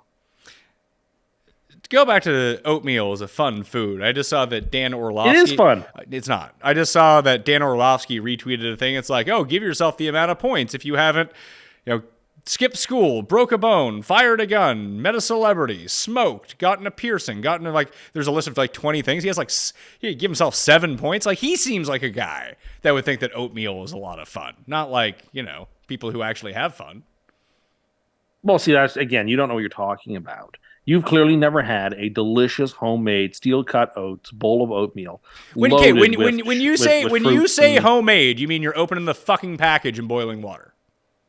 you're boiling the oats, you're boiling the water, you're cutting up all the fruit, you're cutting up or splitting the nuts, you're mixing it all together, you're squeezing in the honey. That's what homemade oatmeal is. And it's amazing. You could think it's delicious. I wouldn't argue with you. Like, that's what you want, but it's not fun. Well, see, you and I disagree on that. You go to bed. You go to bed excited to wake up to eat oatmeal. Oh yeah, there are times where I literally, if I know I'm having this the next morning, I want to go to bed now, so I'm up for it. Then why don't you? Or why don't you just eat the oatmeal then? No, it's a breakfast thing. And again, it's super healthy for you because it fills you, and you aren't hungry throughout the whole day. You realize that you realize that diet soda too, right? It fills you. You So you're realize not hungry the rest of the day, and then that way you don't eat. Well, that's not actually true because So you eat aspartame oatmeal makes you and skip meals? aspartame makes you hungrier. So that's not true. No, it doesn't. Yes, it does. The carbonation fills you up. Go- You have enough of it. It fills you up. Go look at any study on aspartame. It will lead you to the same conclusion that it just makes you Well, hungrier. there are other people who feel differently. Yeah, there's a person on our text thread who might be one of the craziest people alive, along with you, who thinks the same way. I think he's reasonable here. But really, you think he has very reasonable takes? On this in this instance, Because yes. when he agrees with you, he's very reasonable. But everything else that he says In pertains this, to the look, world. he said, if you want to get in shape, you need to be drinking Diet Pop. That's all there is to it. Those are his exact words, and I agree with them. I mean, who out of everyone in our text thread, who weighs the most? The two people who drink Diet Coke. Seems to be working. That has nothing to do with anything. Really, you don't think that might be a common theme? No, I actually don't. But shouldn't you guys be the thinnest? If it's so good for you. No, because that is mistaking the logic. Oh, okay. Diet What's the Coke logic then? Weight loss isn't possible without Diet Coke, but Diet Coke drinking doesn't mean weight loss. Like those aren't two sides of the same coin. I mean, I don't drink it. I seem to be able to lose weight. You'd do even better if you drank DC. I don't think so. I think water works well enough for me, pal. Water doesn't satisfy the way that Pop satisfies. When you're I'm not addicted to it like you are. I'm not addicted either. You're just like, you know what's a great way to lose weight, Geoff? Cocaine. I went to my grandmother's, Geoff, for Boxing Day lunch, and she pulled out a mini can from her fridge. You mean a regular can? That's what we're calling them. Because that's No. what they're called. You're And I was quite upset. Tim's trying to say that the mega cans that he's so used to drinking are regular sized cans. But it's not. She had normal cans. And she told me the reason that she buys the mini cans is because it's a senior size thing. I was like, that makes sense. In the You same way gave that that as an option last week. in the same way that like seniors get like smaller meals at restaurants or whatever, or there are senior specials that are smaller in size. Mini cans are just so if you're a senior citizen, I understand why you'd buy mini cans. You also If hold you're a on, full-grown adult, you Geoff. He also suggested that she still not buy the regular can to get the mega can like him and just pour the rest down the sink. I think I stand by that. It would be cheaper. It would be cheaper. Tim, It's cheaper to buy in bulk. Get the regular cans, and if it's too much, Mega can. They're pour the called rest out. Tim. They're called. If you They're don't not. if you don't say mega cans, no one's going to know what you're talking about. No one knows what you're talking about. No, seemingly everyone is. We just had a conversation with two other people, and three of us Stop it. agreed on one way, and you thought it was some weird Stop it. other way. But Stop we. How about when one person agrees with you, you seem to think that the world agrees with you. When we all tell you it's not, when we tell you it's not, it's not. We're not lying to you. No, you are in this instance. No. Still buy the regular cans and Mega pour out cans. what you don't need. Yeah, that's You're saving money that way. You think that's a good idea? Just be as wasteful as possible. It's cheaper to From buy the the full same regular fucking case. idiot who said, "Well, if you turn on your shower to make it hot, that's so wasteful." Well, I always step into the shower before I turn it on. I'm not a crazy person. Tim, when you watch all this football and all this like horrible winter weather and snow, are you amazed the players are able to play football around all this litter? That's funny, Geoff. I know what you're trying to do. You're trying to make a case for me to be the most insane. But look, you're going to win, bud. I see. I don't know about that. You're gonna win unless you have some sort of smoking gun about all of this. There's I have. The ice is litter is a pretty strong It one, is. and that's not even going to win like top 3. I mean, it can be littering. If you're driving down the road or you're in McDonald's and you're just sitting there and you throw your ice on the ground, you're littering. You can't litter. That's littering. You can't litter in a building. By the way, Sure, you can. no, you can't. Litter's not exclusively an outdoor. It is. Littering is an outdoor activity. If I'm walking through the office and I just throw garbage on the ground, I've littered. No, you haven't. Yes, I have. No, you're just being an asshole. But it's not littering. I don't think littering. I'm going to look up the dictionary definition of the word littering and see if the word outside actually is in it. I don't think it is.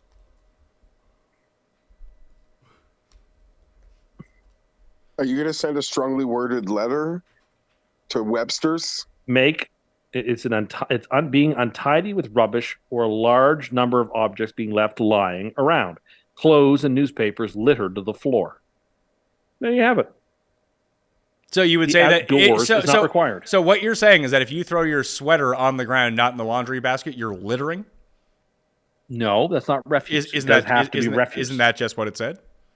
No, So it You just said, says- you just said Anytime clothes you on. go to- You just said clothes on the ground by the definition. yeah, like your floor is littered with clothing. So does that mean it's littering then? Anytime you're a guest at someone's house, You just litters. you leave and you leave your litter. No, and Pat will sit. As Pat will attest, he walked into the house today, having not been here since Saturday, and there was 4 coffee cups there. I put Paul? my coffee cup in the garbage. No, you didn't. It was right in your fucking seat. Sunday Night Live, he left his DC on the desk as well. I had to clean it up. Oh, I've been getting much better at it though. Yeah, it sounds like it. I like that you think you're getting better at it because you don't know that you're doing things. You just assume they haven't happened. He thinks like you're at Fox News and it's like a full blown Paul's like the studio manager is supposed to come clean it up after. No, I don't look at it that way. Then how do you look at it then? Because it certainly I've been putting my garbage a lot more actively into the trash. What the fuck does you think you have been? Just do it. I have been doing it. No, you haven't. You did I it. guess I'm not then perfect. You did it 2 weeks in a row. So you've done it 2 out of 16 weeks this year. Oh, I feel like it's been weeks and weeks and weeks since you yelled at me on the show. It's been like 12 weeks. Because I just stopped caring at a certain point. But now you're saying that you're doing it. I have to go clean up after you. I'm pretty sure, but I have been putting it in. You haven't been. Who do you want to trust? Me, who actually cleans up the shit, or you who fucking leaves it around and doesn't remember? Who do you think has a better account of what's going on here? I mean, I'm not going to argue with you about You it. shouldn't. But I'm just. You shouldn't, but you're I'm going not to going to. anyway, and then you're going to leave your shit around again. You're like, well, I most definitely. No, I definitely threw that out. I definitely threw it out. And then you did. I thought I did. Stop thinking. Start doing. Be a doer. I thought I had. Littering around the house. Now that apparently I wouldn't even have called it littering, but now that you've educated me on it, littering inside my own house. I mean, throwing ice out of your cup on the ground is littering. I'm sorry. It just is. So raining is littering. No, that's Mother Nature. So hail is littering. No, if you can't finish your McDonald's Coke and then roll down the window while you're driving on the road and fire the contents out. Jeff, I'm not going to lie to you. I've done this many times. All the time. Yeah. I've even been in the drive-through just to. I have was a always cup. afraid they would capture my license plate and fine me And do what? for littering. You're fucked, Literally, pal. I'm terrified. You are Terrified fucking twisted.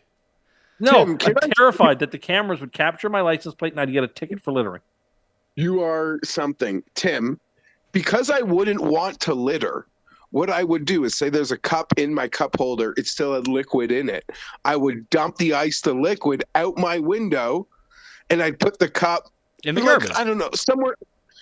Well, if I didn't have a garbage, like on a car seat or on the floor, but I'd get it out of there within my next 1-2 trips in the car. I'm not dropping the cup on the ground, but I need that cup holder now. So I'm emptying the liquid contents of that cup, and I never consider myself to be littering. Yeah, ever. you could be pouring remnants of Coke on the ground. That's littering. It's not. And this action is taken by every sane person in the world. I would never do that. I know. Why do you think I preface that I by have sane thought of it. person? I thought of it and was literally they're going to capture my license plate and What send do you me a think? fine. It's Well, like you're running a red that's light. that's even crazier than thinking that that's littering. That the someone will see McDonald's it and they'll drive-through report it is in. going to call the fucking police because you poured 2 ice cubes out your window onto the ground before you threw out your trash. And you I think they're literally going am afraid of that. Yeah, Tim. McDonald's, you're about to go spend $18 on a meal for one, Stop and they're it. calling the cops on you. Stop it. Stop it. These are concerns that I have. That's a real main character thing, by the way. No, it's not. Oh, I dumped out my ice. They're going to call the cops on me if I do it. They How don't was that main character? Because they don't fucking care about you. Yeah. That's why they wouldn't do it. it's not main character. Like you think you're being surveilled. Yeah, It might be. You think everyone's I watching assume you at all all the times. drive-thrus are being I assume all the drive-thrus are being surveilled. I'm sure there's a camera there. Not what they're looking for there, pal. I don't know what they're looking for. Really? Tell me that If you lie about me having Guess Who face. I don't know what's going on. Let's try to rank the reasons why you would have a surveillance camera at a drive-through, Tim. Let's see. So number 1 is littering. What's number 2? No, it's not the number one reason, but they would still check it. The cameras are there to see that there's customers, and what do you mean? Assume the number one reason is so the customer drives So off with the stuff, they can get them. If you drove No, drove off with the stuff at a drive-through, they wouldn't even call the cops on you for that. Well, it's theft. Yep. They just don't care. Like if I were working there, I'd care. Tim, You would never be. You don't have the capabilities of working in a fast food restaurant. I'm sure I could. Really? Okay. What do Well, you let's think no. Hold on. Let's do this. I know someone who owns a fast food place. Let's get Tim on the headset, taking people's orders and talking to them, driving through the car. You comfortable with that? I mean, for an afternoon, I'm sure I could do it. No, 40 hours a week. I wouldn't want to do it for 40 hours Why a not? week Because you couldn't. because it would be grueling. And I don't want it. I already have a 40-hour-a-week job. I don't need another one. I mean, come on, 40 hour a week. Let's not kid ourselves here. I don't need. I don't look down my nose at the work those people are I'm doing. not. That's I hard work. am saying you physically could not do it. You're afraid to call people on the phone. You think you can take their orders and give them change? Not a chance. It would be. Look, it would. I think they have a hard job. God bless them for being open Christmas night. Paul? Would you be very uncomfortable with like the intercom system? Because it's kind of like a phone. Like you're not actually calling anybody, but they're like constantly calling you. I think I'd be okay with that. Imagine yeah, so why is making an order through the drive-through more comfortable than you say ordering a pizza on the phone, which you would forbid to do? I don't. You know what? That is a very good question, and I don't know the answer to that. I wish I could answer you, Jeffrey. I don't know. It just doesn't bother me. Could Do you? you think it's automated? Do you think the police would get notified automated, or the 18-year-old employee? I assume they call in. Like I assume they report to the police all the thefts that they have, and they have the license plate of the thieves. No, not I'm talking about thieves. I'm talking about the littering. Oh well, yeah, sure, same. Like I saw this person do this. Do you know one time I got a call, I stole gas, but listen, Wait. How did you stole gas? not on purpose. Let me explain You this. filled up the car and then just hightailed it? No, that's why I didn't think I stole gas. You thought it was So free? I filled up It was the free car. gas day. What's interesting is there actually is a way. They saw my license plate and the police called me. So let me tell you, I filled up my car with gas. I went into the store, like, they're so attractive. There's, you Americans, you can go into Wawa and get lost for a half hour, or Bucky Bees or something. Anyhow, go in the store. I get myself maybe a little snack and a drink. I go pay. I didn't even look at like what the dollar amount was. I assume the guy also charged me for the gas. I paid for a drink and a snack and walked out back into my car and didn't go. And to Americans, this will sound really weird, but in Canada, you can fill up you don't need a prepay. They trust us. You can just fill up your car with gas and then go in and pay. Shouldn't have It's trusted not you. like you guys have to go in and prepay. No, so it's like, this is so weird. I went in the store. Of course I paid. And then I looked at my like instant banking. It was like a $5 charge. I was like, okay, yeah. So I went back, I paid. But then you still got called by the police? I got called by the police. And that's how you knew to look at what the charge was? Yeah, I got called by the police. They told me I stole gas. My God. It seemed Well, you would work. have like trembled, eh? What Oh, happened? totally. It sounded I'd be like. concerned I have a criminal record. Why? Do you not know how criminal records work? Well, it was theft. You didn't get fucking charged with anything. Well, it's petty larceny, but it's still larceny. You didn't get charged with anything. Well, I don't know. Maybe it's still on your record, though. What are you talking about? Like your record. Like I'm sure, like it's Is this like those phony fucking permanent records from like your high school file, which don't exist? like I assume it just gets all entered into the database. Like when they do the credit check or whatever on you, it's all there. So like when I clear customs, it'll come up as like gas thief. Watch out. Well, I'd be concerned of it. I wouldn't. Oh, I get very concerned about these things. It sounds like you should just like learn what matters and what doesn't, and don't be concerned about the stuff that legitimately doesn't matter. Well, maybe I can't tell the difference. I think we're learning that every single week. On your record. I thought it would be on your record. They made a courtesy call to him, be like, "Hey, did you forget to pay for your gas?" Basically. Was it that friendly, Jeff, or was it you're a thief and you stole gas?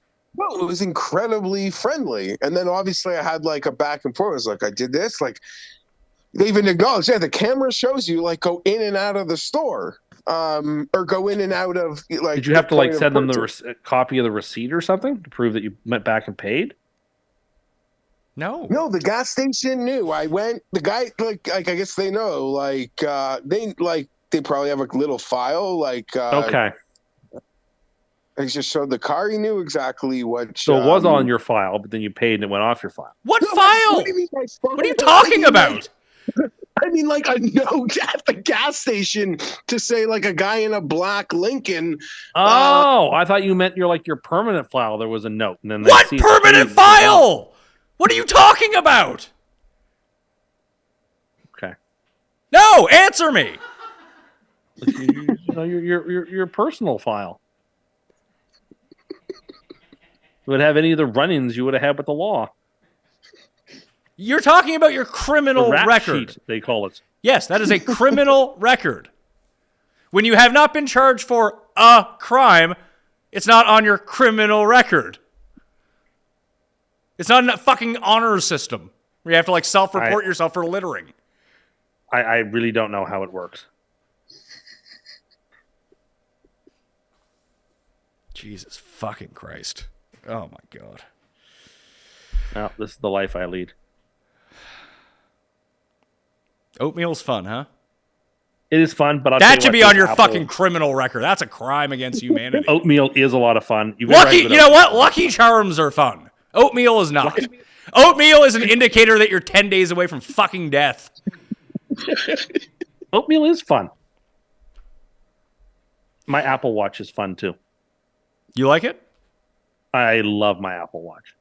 Besides counting your steps, what do you do? Do you always say like to go over and out, like to use it like a walkie-talkie? Yes, I do, for text messaging. Tim, out of curiosity, 4 or 5 years ago when you first saw the Apple Watch, you thought it was like bougie and unnecessary, and who are these people wearing it, right? Sort of, but now I've come to realize it's actually pretty cool. I can like answer text messages by voice with my phone, with my watch. Like, that's such a cool functionality. Was that not something you thought it could do?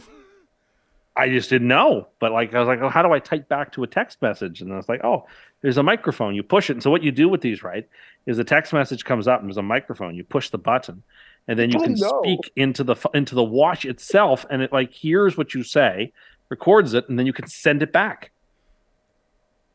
Is this like you playing with your trunk that has a button that can close and open? Oh, I've never owned a watch could do this. I mean, your phone can do that too. You know that, right? You can do voice. No. My phone. Well, I don't know how.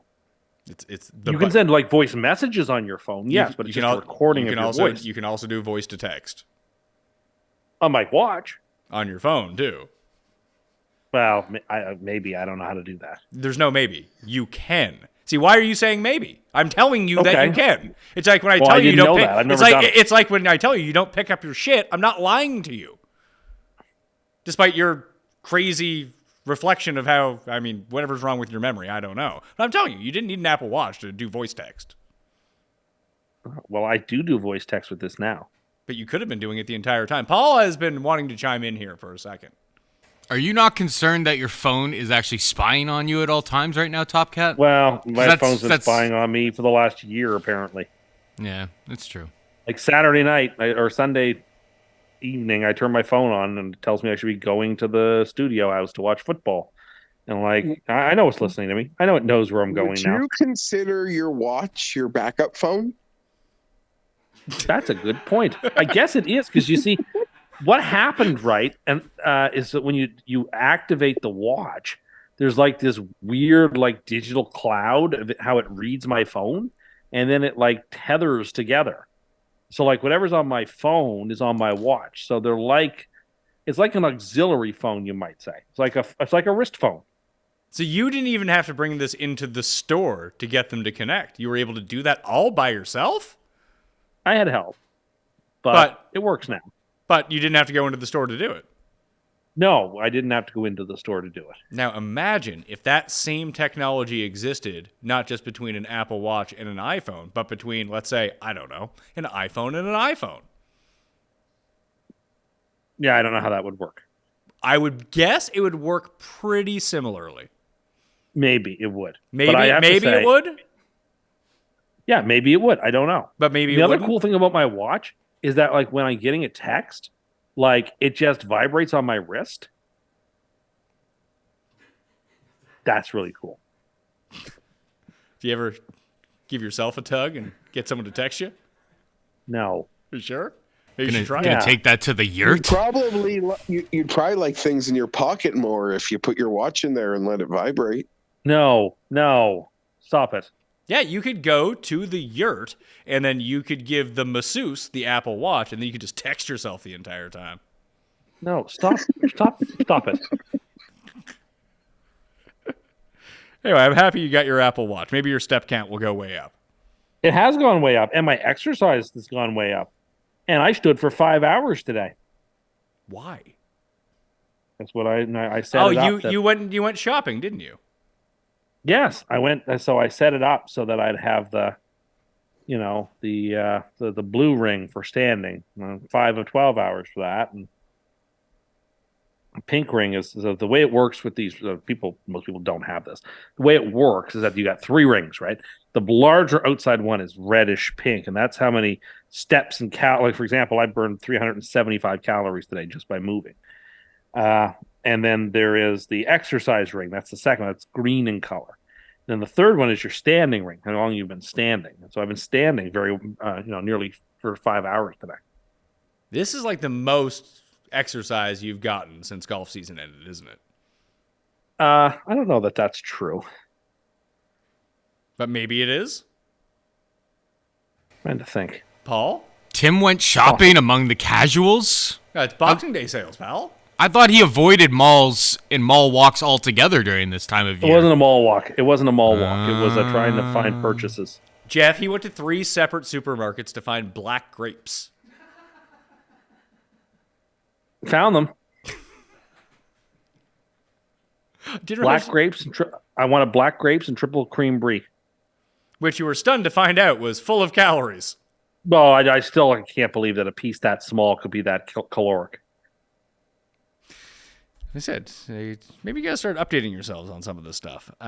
Let's get to the last set of games here. We got Indy and the Giants. The Giants are 5.5-point favorites against Nick Foles again, starting for the Indianapolis Colts in the spot. It's going to be a short week for them, obviously, after losing in a pretty horrendous way to the Chargers. Geoff, you watched a lot of the Colts, I'm assuming, on Monday night. What'd you think? Oh, it smelt as bad as I predicted, guys. Are they better week 2 with Foles? Maybe, but I don't. I'll go. I was just trying to play off last week. That dead fish is still rotting, and I'll take any number against them. Even with the Giants? Yeah, Giants with a lot to play for. The Giants well coached. Yeah, I would. I would. I think the game can get out of hand. This is also going to be a dome team playing outdoors. Get out of town. Tim? I believe everything that Geoff said. The Colts can't be trusted at this number. The Giants have everything to win for. They win, they lock up a playoff spot. Then they don't have to worry very much about that Philadelphia game next week either. They can sort of take it easy. So why not push in this very winnable game. They are much better coached. Indianapolis is so poorly coached, even though Jeff Saturday did make 2 pretty smart challenges early in the game on some pretty touch and go spots. I wasn't sure he was going to win either of them, but he did. Anyway, replay showed they were both pretty clear, obvious overturns. Yeah, but particularly that second one, you can make the argument that he never used the ball to keep possession of it. Anyway, I like the Giants here. Do the Giants put pressure on quarterbacks, Pat? Because honestly, the biggest takeaway I had from Nick Foles last night is how quickly he buckled on plays. Do you think that's a product of just his first start in ages? Probably. You're right. What an unfair spot to have put anyone in. You're right. Maybe we'll see less of it, but it was weird. I didn't even think the pocket was done yet, and he just said, "I'm buckling." I was like, "Thank you." The Giant, I'll just look up the numbers now. I only have them for the year. I don't have them for like a week-by-week basis. But the Giants were not in the top half of the league. But it feels like Thibodeaux has been really getting to the core. He was against Washington. That was for sure. But I honestly didn't go back and watch much of the Giants' defensive side of the ball when I was film scouting with the Giants last week against Minnesota. It was more watching their offense, which I thought was pretty good. Even if it was Isaiah Hodgins and Richie James, and Barkley actually looked quite good. I'm going to take Indy, though. I just think 5.5 is a big number for the Giants to try and cover, and I really do think this is going to be like 6.5 by the time this game gets around. Me and the coin are on the same side here. Cleveland at Washington is the next game up. This is my super lock this week. I will tell you right now, I'm taking Washington -2.5. I expect to lose, Tim, because every time I bet on or against the Browns, the exact opposite thing that I think is going to happen happens. But Noodle Arm Watson is going to have a struggle bus against this Washington defense, I think. You just love Carson Wentz. This is what this is all about. Is he even starting? Of course he has to be starting. Are you kidding me? They haven't. They're not naming a starter until Wednesday. I just presume if they haven't named it, it's going to be Wentz, and it has to be Wentz. He went to him in that game. Surely it's Wentz. Maybe they were trying to. I'd be gobsmacked. Maybe they were trying to keep Heineke healthy. Yeah, I sincerely doubt that. Well, this goes on. I understand your pick, though. I like Washington too. I mean, this goes to my point that I don't think that as I've been telling you all along, that there's no difference between Wentz and Heineke. You're the only person that says that. Every single person tells you differently. I think I'm right on this one.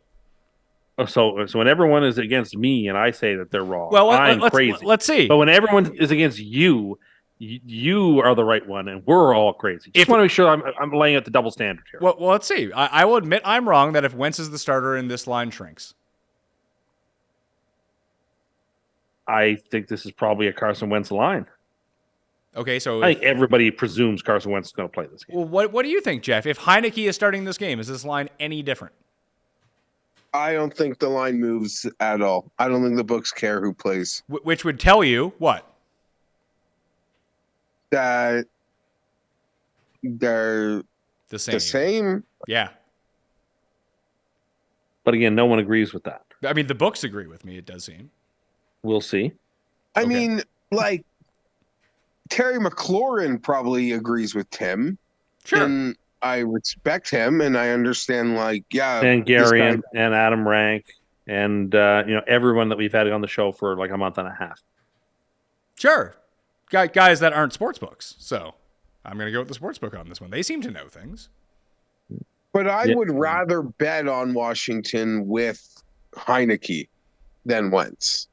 That's the problem, is that Wentz is just to make Wentz your super lock when there's 16 games this week is such a self-hating thing to do. It's a betting. Don't need that. You just don't need it. You just don't need it in your life. Like this pick them. This bet is a on bet. that, sure, but like this is a bet against Wentz, Cleveland. You don't need. I get it, but by definition, you're also betting on Carson Wentz. Sure. And like there's and again, games I don't there. even know if Why it is do Carson this to Wentz. yourself? I honestly think they're probably going to start Heineke. Like he's the guy who won them 6 games in a row. Then they benched, last week. Sure, like, he was playing like shit. They didn't bench. And he cost them the game against the Giants too. Like they benched him anyway. I think it's going to certainly be Wentz, and it's just like I don't know. You don't need this struggle in your life. Yeah, I'm because gonna pick Washington too, I but- actually bet on the game, so it is more of a stress in my life. But I'm going to go with it. Again, I have no idea what that's supposed to mean, but let's move on. Well, I mean, I don't see how you could get if you stress out about your teaser, but if you have no money on it, what do you care? I bet them every week on Proline. Are you kidding me? You can't bet teasers on Proline. Yes, you can. Online you can, which you have to put your credit card in, which I know you don't do. No, so I just bet them on the money line. That's not the same thing. It's not the same thing, but I still bet them. I still pick those teams on my Proline every week. I haven't seen you show up with a Proline in ages, by the way. I don't show up because I mucked for them. I leave them in my car. Have you won any this year? I won one, Did you? but it was for like $12, and I thought that would be more embarrassing to show you than not show you, so I didn't. Geoff, who are you picking? I hate this game. I'm going to, I just guess, be a follower here. A round of Mandos. Arizona and Atlanta, a game with legitimately no stakes to it whatsoever besides draft seeding. The Falcons are favored by 4. That seems like way too much. Even with Marty McSorley playing quarterback for the Cardinals, I'll take Arizona. Same here. This could have been a super lock, by the way. It's a useless game. The Falcons have to win by 5 or more? It's a lot for the Falcons. Yeah, it's a lot, but the Cardinals are also, They don't have to win. I get it. I just these are 2 trash teams. I don't need to put a super lock on it. All right. Geoff, your pick. I feel crazy for laying these points here, but I'm going to back Atlanta. I'm going to back Atlanta. All right. This is a complete nothing burger on the whole schedule, though. San Francisco at Las Vegas. Vegas are 6-point dogs at home against Dirty Purdy and the Flying 49ers. 45 is the game total here. Geoff, where are you going? I think we get a close one. The Raiders, off essentially being eliminated, they give us a close one at home versus a former Bay rival. Close game. Fienberg finish. Niners win, Raiders cover. The Raiders are still mathematically alive for the playoffs, by the way. They have a 0.9% chance of making the playoffs. Essentially the same odds that the Chargers do to win the Super Bowl. See, I don't really understand those odds. No, those are bad odds. Like people who are calculating those, I don't quite get where they're coming from. Hey, listen, I'm using the same site that you always point to. I'm using 530. No, I'm not saying that. I'm not disputing that those are the numbers. I'm just very curious how you get to those numbers. It seems. I don't think the Chargers are winning the Super Bowl, but if they're in the tournament officially, I think they should have more than a 1%. That seems strange. It seems strange. I'm sure there are reasons for it, but it seems strange. Like they have lower odds than the Jags of winning the Super Bowl. Well, only because the Jags get to play a home playoff game. That would be why, correct. But like if the Jags and Chargers play in the first round, the Chargers are going to be favored. Sure. We're doomed regardless. That's all I know because of you. I'm an enthusiast. Unless the Jets make the playoffs. Then you're clear sailing as long as they're still in. Yeah, till round 2. I'm going to take Vegas as well to cover the points at home. Tim? San Francisco to cover. San Francisco is the last part of the freest of free money New Year's Day teasers. And that's a pick 'em? Yeah. Okay. Minnesota, Green Bay. Green Bay favored by 3 in this game. This is down from 3.5 as well. We took a look. I mean, I can't remember if it was on this show or the show that I do with Ross Tucker over on Odds Checker that we were talking about last week, Packers to make the playoffs at 7-1. That there is actually a very clear path based on if they could just beat Miami, then they play the Vikings, then they play the Lions. They kind of like start eliminating teams along the way. So I think it's pretty curious. I didn't actually think that the Packers played all that well against Miami and still beat them. They didn't. If the Dolphins didn't have a ton of turnovers, they wouldn't have beaten them. I don't know what to do with this. Yeah. I mean, like, Minnesota is the luckiest team on earth, but they keep doing it every week. I don't know. I'll take the Vikings. Are the Vikings going to lose to, like, who would they play in the first round? Like the Giants? Like we're going to get a rematch of last week's game in the first round somehow? Maybe. Or the Packers or the Lions. They'll probably be the 2 seed unless San Francisco. Right now they've got the advantage. So if they win their last 2, they're the 2 seed. If they lose this, then yeah, I mean, they'd be playing probably the Giants, and that's probably a better team to play for them, to be honest with you. Yeah, the funny thing is, if they lose this game, that would directly probably help them because it puts the Packers in the driver's seat for the 7 seed. And even if it is a division rival and a familiarity, I like 10 out of 10 times I'm playing the Giants over the Packers if you're letting me pick. Yep. And by beating the Packers, they can totally eliminate that scenario and get to play the whoever else would potentially limp into that. I don't think there's been a team in the league that I have a better ATS record on than the Vikings. I have supported them so much when they were frauds, and I've also jumped off at perfect times. Last week I was on the Giants with the number. A couple weeks ago I said Lions alternate line, like play them against the Vikings. And I've been on so many of those games they luck sacked out. I was on them. This seems, I'm just going with the momentum in the moment. But this feels like a game I could easily be switching my pick on if it actually came real betting time. If Minnesota commits to running the ball, if Minnesota just commits to running the ball, Green Bay cannot tackle, and Minnesota will destroy them. But will they do that? Will they commit to running the ball? Because Green Bay has no hope then. Green Bay's not a good team. Yeah, but I think we're kind of convinced that the Vikings aren't a good team either. No, like the Vikings are a good team. They're not a great team. They're certainly a good team. I mean, by the numbers, they're not a good team. Well, but what's good, right? Like good to me is like a top 12, top 15 team. Yeah, Minnesota by DVOA this year is the 25th best team in football. Yeah, fair enough. I don't care. That doesn't. Fair enough. No, that's even lower than I thought. Okay, fair enough. They're not frauds, and they're not very good. Like, I don't know. I think the frauds claim was a little harsh and unfair. The fraud claim is because they have 2 fucking losses or 3 losses, whatever it is. Like, it's outrageous that the record is what it is. Okay, fine, but again, in a league where 90% of games are 1-score games, I don't want to hate on the team that's winning a lot of them. I don't know. Were Minnesota fans mean to you on the internet? I am a Minnesota fan. Because Minnesota fans, Vikings fans, very back up against the wall, very triggered, very sensitive bunch. Listen, I'll giggle into the bank. I'm giggling to the bank with this team. The only bet they won't cash for me is my Super Bowl futures. But from team props to Jefferson, Offensive Player of the Year, this team, I am celebrating them. Oh, I hope you play them in the Super Bowl and you have to fight 100,000 Vikings fans for tickets. That was my preseason pick, and you know what? I mean, me and Tim have spoken off air. Now that the Chargers have clinched, I look at that NFC and I'm like, holy shit. Outside of Tampa Bay, every single one of those teams is a ticket market through the ceiling driving franchise. So, I'd give an organ, but I don't think I need to because promises have been made to me since I was 12 years old on how that weekend will go. I'm taking Green Bay. Who are you taking here? Geoff. Green Bay.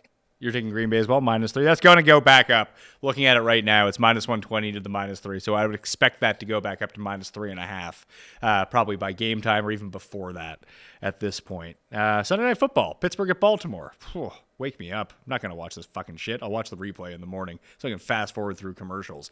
Over under 7.5 times, Tim. The Ravens get to the 15-yard line of the Steelers and score 0 points. Ugh. One of the merciful things about Sunday Night Live is that I'll miss at least the first quarter of this game. I am not looking forward to this game at all. Now, in terms of stakes, Steelers have a very outside chance of making the playoffs. They may have no chance of making the playoffs by kickoff. If the Dolphins and Jets both win, the Steelers are out of the playoffs. Is that how it works? Yes, because if the if the Jets win. Because the Dolphins winning means the Patriots have lost. Jets. Oh, yeah. And the Jets win, right? So that everybody but the Dolphins and Jets are eliminated if the Dolphins and Jets win this week. That's a 1-game playoff for the last wild card if Miami and the Jets win this week.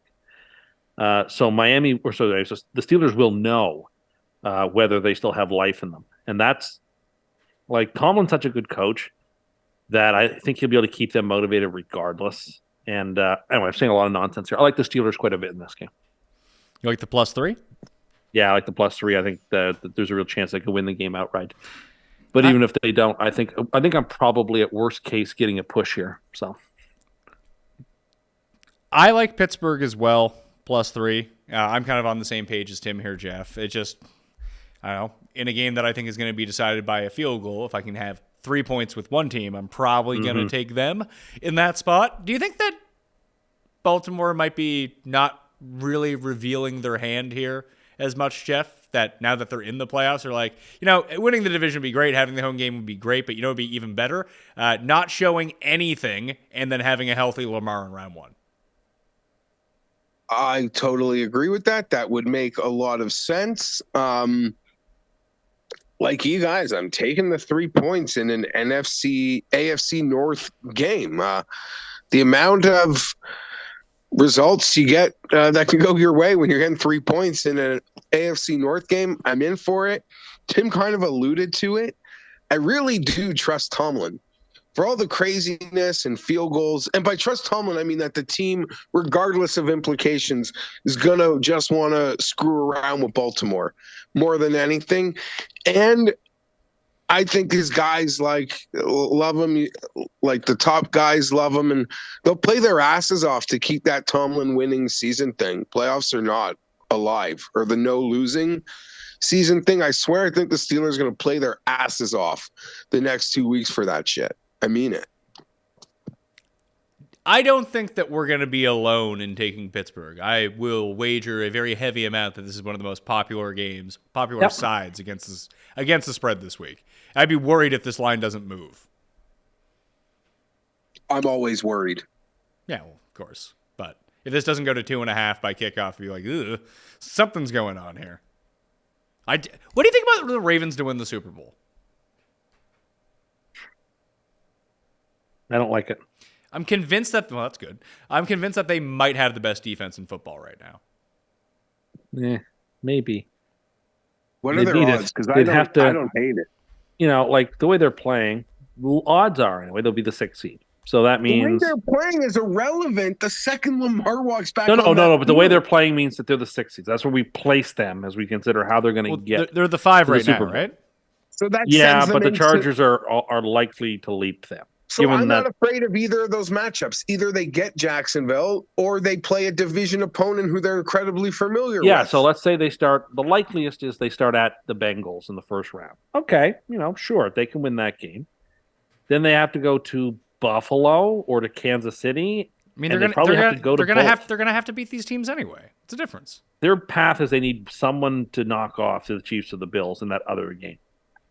In my opinion. I mean, I don't think they can beat all three of those teams. I don't think the Ravens had the Bills dead to rights earlier this year, and then just couldn't think close they're the door. good enough to win all three of those games. The Chargers need the exact same. Someone needs to knock off bullshit. Yeah, but I don't think they can. I don't think this Baltimore team, even with Lamar, even when they had Lamar, they had these troubles. Can go to Cincinnati, to Buffalo, and to Kansas City back to back to back, just to get to the Super Bowl. I don't think they've got it in. Their offense does. If Buffalo gets up 14-0 on them, good night. It is over. Same with the Chiefs. Good night. They have no hope. I just don't think they're a well-constructed team in this year's AFC to pick in this spot. I mean, look, nothing's impossible, but outside of the AFC South team, they're the team I like the least to advance in the playoffs. 15-1 to win the AFC, Geoff. And listen, obviously they're 15-1 to win the AFC. There's better teams out there for them, but like once you start, I guess if they played at home, it wouldn't make a difference either. But they're not going to have to go indoors anywhere. I think this team, with a healthy Lamar and effective running game, is just more suited to play outdoors in cold weather. And I think that kind of limits the talent discrepancy on offense between Buffalo, Cincinnati, Kansas City, and the Ravens. They come in with the best defense. Like, we've seen teams like this do this before in the playoffs, where it's like, oh yeah, teams just can't score against them in January. Should have thought of that earlier. I think that can happen once, maybe even twice, but 3 straight times against those 3 offenses. I mean, if you think it can happen twice against 2 of those offenses, it can happen again against the third one. I just think you're asking to flip a coin heads 8 times in a row, sort of thing. And then I'm banking on in one of those games Lamar, a former MVP, being great. Like, I am totally on Pat's side of this thing than Tim's. I think you're drawing to an inside straight. Boy, it's a 15-1 bet, Tim. What do you think we're doing here? I don't think it's good. I mean, obviously, you're better off just betting money line on all the games than 15-1. Oh, maybe that is the case. Definitely would be. Unless they play Jacksonville. Unless they play Jacksonville. Even then. If you would multiply the Jacksonville versus Buffalo versus KC, you'll get over 15. But then what screen grab are you going to show when they win the Super Bowl? That is a really good point. And then to win the Super Bowl, then they'd have to go through Philly. No, I know. Dallas that is you actually make a great point there. Read the money lines. Let's see. What do you think they would if they were in Kansas City? What do you think they would be like dog wise, like points wise? 7, 6.5, 7. Yeah, 6.5. And if they had to go into Buffalo, it would be 7 probably, or would it be 6? Probably around the same. Probably around the same. Probably. You are dogs at the Bengals. You are correct. If they were 6-point dogs, 7-point dogs, and let's say 2.5-point favorites in the first round, it would be 19-1 on a 3-game parlay money line. So good. I'm not sure they'd be. Thank you. I'm not sure they would be favored at Jacksonville. Well, then it'd be worth even more. I think they would be favored at Jacksonville. I think Jags might get a point. Might even lay a point. Maybe. I think I like. A lot of good offenses in the AFC. They come in flying at 9-8. I think the Jags are going to probably be favored at home against whoever. Maybe not the Chargers. Maybe the Chargers. I don't know. All right. Your free money of the week is a 6-point teaser from which I see Philadelphia -1, the Chargers -0.5 point, Detroit and San Francisco. Pick 'em. Yep, that's it. 4 to pay. I cannot 2-1. Pays 260 plus 260. Really? So you took 4 7-point favorites, you chopped them to a point, Took and you're 1 7-point favorite. 2 6s, a 6.5, and a 7. Yeah, Geoff. It's there. It's there for you. Listen, if you want the free money, take it. It's there for you. I mean, it's a teaser. Like, it's called I'm not saying I disagree with your picks. I'm just saying your confidence in like the most square teaser on earth is alarming, I think. Okay. Bet the teaser the other way then. I don't want to do that either. I'm just saying it sounds like there's a weekly occurrence. We're going to take a handful of touchdown favorites, bring them down to pick'ems. And we don't always have there's a lot of touchdown favorites this week or 6-point favorites, and they're just against teams I want to tease with. And I just think it's start 2023 off with a bang, win. SUPERLOCKS. I've already said Washington -2.5. Arizona +4 was very much in consideration. And I actually really like Buffalo too, -1.5. But Washington it is, -2.5 for me. Tim, you're the leader in the clubhouse. Make your pick. I am tucked between 2. Let's hit the T with San Francisco -6. Geoff. almost thought about going the other way on that game. For me, it's Pittsburgh or Packers. And I'll give you the 3 if it's still available on the Packers. Yep. Green Bay -3 for Geoffrey this week on the Pat Mayo Experience. We could have a nice head-to-head here coming down, or as Tim mentioned at the beginning, that he could just have this wrapped up. Would that be your first Super Lock title since we started the show? Probably. I think it would be. Probably. A win and a Geoff push, or a win and a Geoff loss, and I get there. Or a push and a Geoff loss. I think I might get there too. There we go. All right, that will do it on the Pat Mayo Experience. Remember to rate and review and play in Fantasy Golf Championships. You can find the link down in the description. You screenshot me your entry for this year that you already paid for. Then you're going to draw for another entry into it that I will be giving away. Geoff, I don't think you can play in Ontario. You might as well get your spots now where you are. Yeah, I was actually thinking about that. I'll get that done this week. Poor Ontario sucks. Also, by the way. Ontario is the worst. And to people that like that whole golf one and done thing seem foreign, it's fun. It's like the Survivor of football, except you don't actually get kicked out for the year. You just can only use one guy once, and you move on. Yeah. It's a great little way to enjoy golf. Yeah, for sure. I saw that Michigan, it is not available in either. So what's happened here is some of these states and provinces in Canada, when they legalize sports betting, they upped all the fees for fantasy as well. That's why there's no more DraftKings in DraftKings Daily Fantasy in Ontario, because the province didn't differentiate between daily fantasy and sports betting. So they're just charging outrageous licensing fees for daily fantasy stuff that falls under daily fantasy. So if they're going to charge, like, let's say DraftKings, I think the normal rake is like 13% or something like that on a tournament. Well, I think they're being taxed at like 17%. So it's legitimately unprofitable for them to even offer a service for this. That's where the difference comes in all of this. If people are wondering, and some of the states have the same things too, that their licensing fees became so high that it's just unprofitable to operate in that state. Michigan being one of those at the moment. In case you were wondering, Tim Undercust. Tim Andergust. That's not my name. But were you wondering about the differences between daily I fantasy? asked you a law? question about it, last week, Yeah. and, or 2 weeks ago. But yes, that makes sense.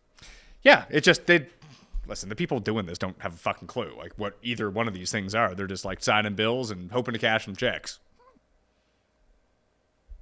They're the FSGA. I think Peter Shanky is out there. He's trying to lobby each of the states to try to get this figured out. But Tim, you know, government takes a while.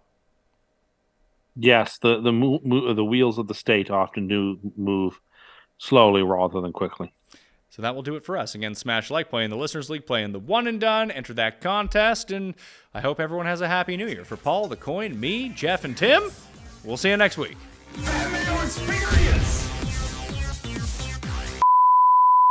Last week, Dan Campbell was plus 175 to win Coach of the Year. He loses. This week, he's 22-1. That's pretty remarkable. So Dayball was 30 last week. I gave him on this. He lost the game, and now he's 15, Pat. yeah, I know. People think he's doing. I think he's doing a great job. Doug Peterson's the one you got to watch out for. I think if it's not Sirianni, I don't think it's going to be Shanahan. I think it would be Peterson or Dayball. Although Shanahan's got a great case, he's had to manage an incredibly difficult circumstance. I completely agree, but I feel like he falls in that like weird Belichick category where we'll get it to him sometime down the road. Okay. Call me crazy, but is it not disrespectful that the Carolina interim coach doesn't even have an odd on any book? He's not going to win. He coached what, like 5 games, 6 games? They were done. You just slapped your head? I slapped my fat thigh. Okay. Maybe if he ate some oatmeal, it'd be fine. It's true.